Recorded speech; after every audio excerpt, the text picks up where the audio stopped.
ਰਾਮ ਸਰੂਪ ਅਣਖੀ ਦਾ novel ਪ੍ਰਤਾਪੀ ਦਾ 25ਵਾਂ ਅੰਕ।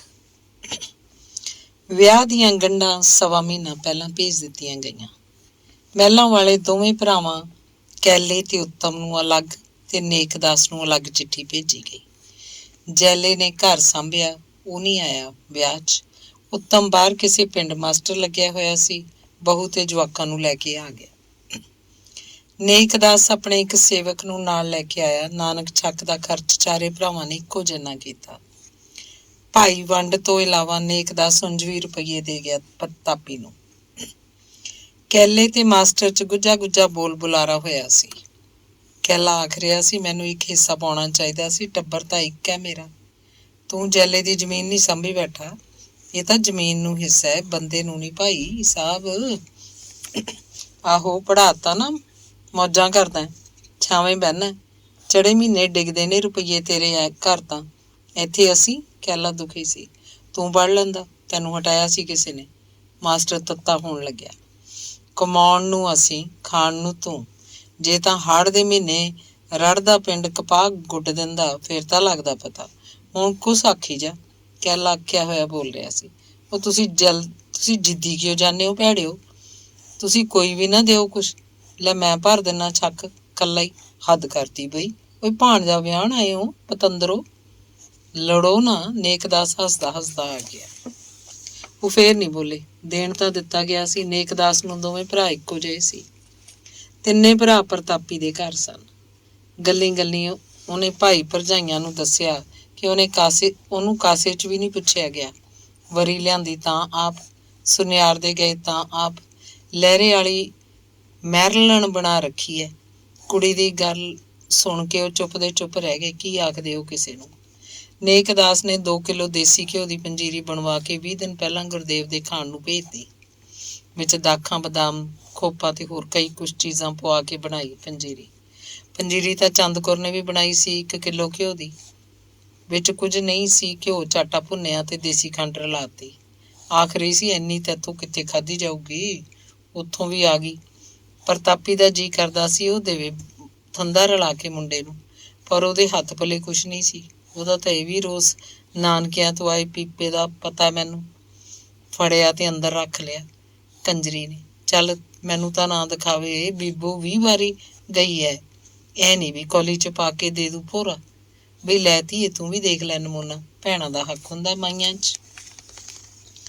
ਬਦਰੇ ਵਾਲਿਆਂ ਨੂੰ ਵੀ ਭੇਜੀਆਂ ਸੀ ਗੰਢਾਂ, ਉਹ ਵੀ ਆਏ। ਆਉਂਦੇ ਕਿਵੇਂ ਨਾ, ਦੂਰੀ ਸਕੀਰੀ ਸੀ। ਇੱਕ ਪਾਸੇ ਪ੍ਰਤਾਪੀ ਦੀ ਭੂਆ, ਦੂਜੇ ਪਾਸੇ ਚੰਦ ਕੌਰ ਦੇ ਨਾਨਕੇ ਸੀ। ਉਹ ਭੂਆ ਤਾਂ ਪ੍ਰਤਾਪੀ ਦੇ ਹੀ ਰਹੀ। ਭਤੀਜੇ ਨਾਲੋਂ ਵੱਧ ਉਹਨੂੰ ਹੋਰ ਕੌਣ ਸੀ? ਉਹਨੇ ਭਤੀਜਿਆਂ ਨਾਲ ਵੀ ਗੱਲਾਂ ਕਰਨੀਆਂ ਸੀ।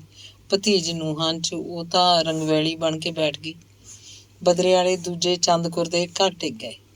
ਬੰਤ ਬੁੱਚਾ ਵੀ ਆਇਆ ਸੀ, ਹੁਣ ਕਾਫੀ ਬੁੜਾ ਹੋ ਚੁੱਕਿਆ ਸੀ, ਪਰ ਚੱਜ ਉਹੀ। ਅਜੇ ਵੀ ਦਾਰੂ ਹਜ਼ਮ ਹੁੰਦੀ। ਉਹ ਪ੍ਰਤਾਪੀ ਦੇ ਘਰ ਇੱਕ ਵਾਰ ਵੀ ਨਹੀਂ ਗਿਆ। ਜਾਂਦਾ ਤਾਂ ਗਾਲਾਂ ਖਾਂਦਾ।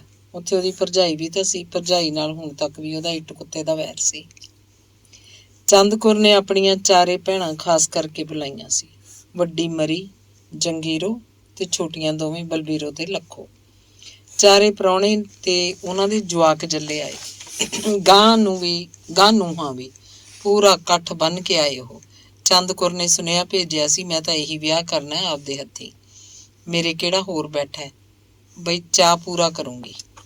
ਤਲਵੰਡੀ ਤੋਂ ਭਾਨੋ ਤੇ ਭਾਨੋ ਦਾ ਪ੍ਰਾਹੁਣਾ ਗੁਰਦਿਆਲ ਸੂ, ਉਹਨਾਂ ਦੇ ਸਾਰੇ ਜਵਾਕ ਪੂਰੇ ਚਾਅ ਨਾਲ ਆਏ, ਪਰ ਉਹ ਕਿਧਰੇ ਵੀ ਨਹੀਂ ਸੀ। ਦੇਖਿਆ ਜਾਏ ਤਾਂ ਸਭ ਥਾਂ ਸਨ। ਉਹਨਾਂ ਨੂੰ ਅੰਦਰਲਾ ਘਰ ਵੀ ਉਹੀ, ਬਾਹਰਲਾ ਘਰ ਵੀ ਉਹੀ। ਭਾਨੋ ਸਾਂਝਾ ਬਿੱਲਾ ਸੀ ਇੱਕ ਤਰ੍ਹਾਂ ਨਾਲ। ਦੋਵੇਂ ਉਹਨੂੰ ਤਿਉ ਨਾਲ ਬੁਲਾਉਂਦੀਆਂ। ਗੱਜਣ ਉਹਨੂੰ ਮੂਹਰੇ ਰੱਖਦਾ। ਭਾਨੋ ਤਾਂ ਕਿੰਨੇ ਦਿਨਾਂ ਤੋਂ ਪਹਿਲਾਂ ਹੀ ਜੋਗੀਪੁਰ ਆ ਬੈਠੀ ਸੀ। ਕੁੜੀ ਬੀਬੋ ਨੂੰ ਕਿਧਰੇ ਕੋਈ ਰੋਕ ਟੋਕ ਨਹੀਂ ਸੀ। ਉਹ ਕੰਮ ਕਰਦੀ, ਗੀਤ ਵੀ ਗਾਉਂਦੀ, ਇੱਧਰ ਉੱਧਰ ਭੱਜੀ ਫਿਰਦੀ, ਰੁੱਝੀ। ਹਰ ਕੋਈ ਉਹਨੂੰ ਪੁੱਛ ਰਿਹਾ ਸੀ, ਹਰ ਕੋਈ ਉਹਨੂੰ ਕੁਝ ਆਖ ਰਿਹਾ ਸੀ। ਪਾੜਾ ਵਿਆਹ 'ਚ ਆਇਆ ਹੀ ਨਹੀਂ। ਉਹ BA ਕਰ ਚੁੱਕਿਆ ਸੀ ਤੇ ਇਹਨਾਂ ਦਿਨਾਂ 'ਚ ਪਟਿਆਲੇ ਪੜ੍ਹਦਾ ਸੀ ਯੂਨੀਵਰਸਿਟੀ 'ਚ। 16ਵੀਂ ਜਮਾਤ 'ਚ ਸੀ। ਉਹ ਪਿਓ ਤੋਂ ਪੈਸੇ ਲੈ ਜਾਂਦਾ, ਮਹਿਲਾਂ ਵੀ ਜਾਂਦਾ, ਬਹੁਤਾ ਕਰਕੇ ਡੇਰੇ ਰਹਿੰਦਾ। ਹਰ ਵਾਰ ਨੇਕਦਾਸ ਉਹਨੂੰ ਪੈਸੇ ਦਿੰਦਾ। ਉੱਥੋਂ ਘਿਓ ਵੀ ਲੈ ਜਾਂਦਾ। ਉਹਦੇ ਕੱਪੜੇ ਵੀ ਨੇਕਦਾਸ ਸਿਲਾ ਕੇ ਦਿੰਦਾ। ਹਰਦੇਵ ਜ਼ਿੰਦਗੀ 'ਚ ਕੁਝ ਬਣਨਾ ਚਾਹੁੰਦਾ ਸੀ। ਉਹ ਕੁਝ ਖਾਸ ਕਰਨਾ ਚਾਹੁੰਦਾ ਸੀ। ਸਭ ਤੋਂ ਵੱਡਾ ਦੁੱਖ ਉਹਨੂੰ ਮਾਂ ਦਾ ਸੀ। ਪਿਓ ਨੂੰ ਕੀ ਆਖਦਾ ਉਹ? ਪਿਓ ਤਾਂ ਪਿਓ ਸੀ। ਜਨ ਦੇ 40 ਬੰਦੇ ਗਏ, ਨਿੱਕੇ ਨਿਆਣੇ ਅੱਡ। ਮੇਲੋ ਵਿਚੋਲਣ ਬਣ ਕੇ ਨਾਲ ਗਈ। ਮਹਿਲਾਂ ਵਾਲੇ, ਬਦਰੇ ਵਾਲੇ ਤੇ ਲਹਿਰੇ ਵਾਲੇ ਚੰਦਕੁਰ ਦੇ ਚਾਰੇ ਭਣੋਈਏ, ਬਾਕੀ ਬੰਦੇ ਅਗਵਾੜ ਦੇ। ਬੱਸ ਲੈ ਕੇ ਗਿਆ ਗੱਜਣ। ਰਾਤ ਕੱਟੀ ਸੀ। ਬੱਸ ਆਥਣੇ ਉਹਨਾਂ ਨੂੰ ਹੇੜੀ ਕੇ ਛੱਡ ਆਈ। ਕੰਡਕਟਰ ਡਰਾਈਵਰ ਨੇ ਆਪਣੀ ਬੋਤਲ ਲਈ ਤੇ ਦੂਜੇ ਦਿਨ ਦੁਪਹਿਰ ਦਾ ਆ ਕੇ ਚਲੇ ਗਏ। ਤੜਕੇ ਆਨੰਦ ਕਾਰਜਾਂ ਤੋਂ ਬਾਅਦ ਬਰਾਤ ਦਾਰੂ ਪੀਣ ਲੱਗੀ। ਦੁਪਹਿਰ ਰੋਟੀ ਖਾ ਕੇ ਤੋਰ ਤੁਰਾਈ ਦਾ ਕੰਮ ਸ਼ੁਰੂ ਹੋ ਗਿਆ। ਖੱਟ ਉੱਤੇ ਬਹੁਤਾ ਦਿੱਤਾ ਜੱਟ ਨੇ। ਬੱਸ ਆਈ ਤੇ ਬਹੂ ਲੈ ਕੇ ਤੁਰ ਪਈ। ਲੋਹੇ ਦੀ ਪੇਟੀ ਬੱਸ ਤੇ ਚੜ੍ਹਾ ਲਈ ਸੀ। ਹੋਰ ਸਮਾਨ ਵੀ, ਬੰਦੇ ਤੇ ਮੁੰਡੇ ਖੁੰਡੇ ਸਭ ਬੱਸ 'ਚ ਬੈਠ ਗਏ। ਮੂਰਲੀ 3 ਵਾਲੀ ਇੱਕ ਸੀਟ ਬਹੂ, ਮੇਲੋ ਤੇ ਨੈਣ ਵਾਸਤੇ ਖਾਲੀ ਰੱਖ ਲਈ ਸੀ ਤੇ ਗੁਰਦੇਵ ਉੱਥੇ ਹੀ ਕਿਤੇ ਬੈਠ ਗਿਆ। ਸ਼ਰੀਕੇ ਦੇ ਬੰਦੇ ਆਖ ਰਹੇ ਸੀ, ਬਹੂ ਮੁੰਡੇ ਵਾਸਤੇ ਤਾਂ ਕਾਰ ਕਰ ਲਈ ਹੁੰਦੀ, ਵਿੱਚੇ ਨਹੀਂ ਸੀ ਠੀਕ। ਕੋਈ ਕਹਿੰਦਾ ਮੁੰਡਾ ਗਾਹਾਂ ਡੀਸੀ ਲੱਗਿਆ ਹੋਇਆ ਕਾਰ ਨੂੰ। ਹਾਸੇ ਦੀ ਵਾਛੜ ਖਿੜਕੀਆਂ ਤੋਂ ਬਾਹਰ ਤੱਕ ਗਈ। ਗੱਭਰੂਟ ਆਖ ਰਹੇ ਸੀ, ਓਏ ਇੱਥੇ ਠੀਕ ਹੈ, ਆਪਾਂ ਵੀ ਝਾਕਾ ਲੈ ਲਾਂਗੇ ਭਾਬੀ ਦਾ। ਹੇੜਕਿਆਂ ਤੋਂ ਬਰਾਤ ਦੁਪਹਿਰ ਢਲੇ ਤੁਰੀ। ਜੋਗੀਪੁਰ ਪਹੁੰਚੇ ਤਾਂ ਆਥਣ ਹੋ ਚੁੱਕਿਆ ਸੀ। ਨੇੜੇ ਦੇ ਘਰਾਂ ਵਾਲੇ ਗੱਜਣ ਦੇ ਘਰ ਪਹੁੰਚਣ ਤੋਂ ਪਹਿਲਾਂ ਹੀ ਰਾਹ 'ਚ ਉਤਰ ਗਏ।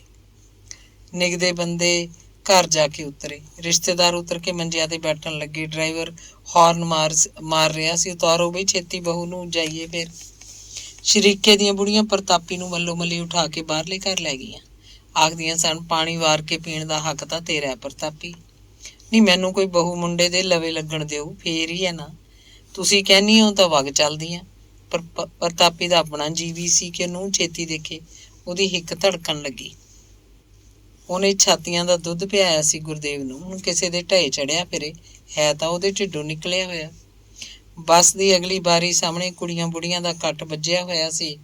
ਵਿੱਚ ਕਿਧਰੇ ਪ੍ਰਤਾਪੀ ਖੜੀ ਸੀ, ਉਡੀਕ ਰਹੀ ਸੀ ਉਹਨੂੰ ਕੋਈ ਕਹੇ ਤੇ ਬਹੂ ਨੂੰ ਥੱਲੇ ਉਤਾਰ ਲਵੇ।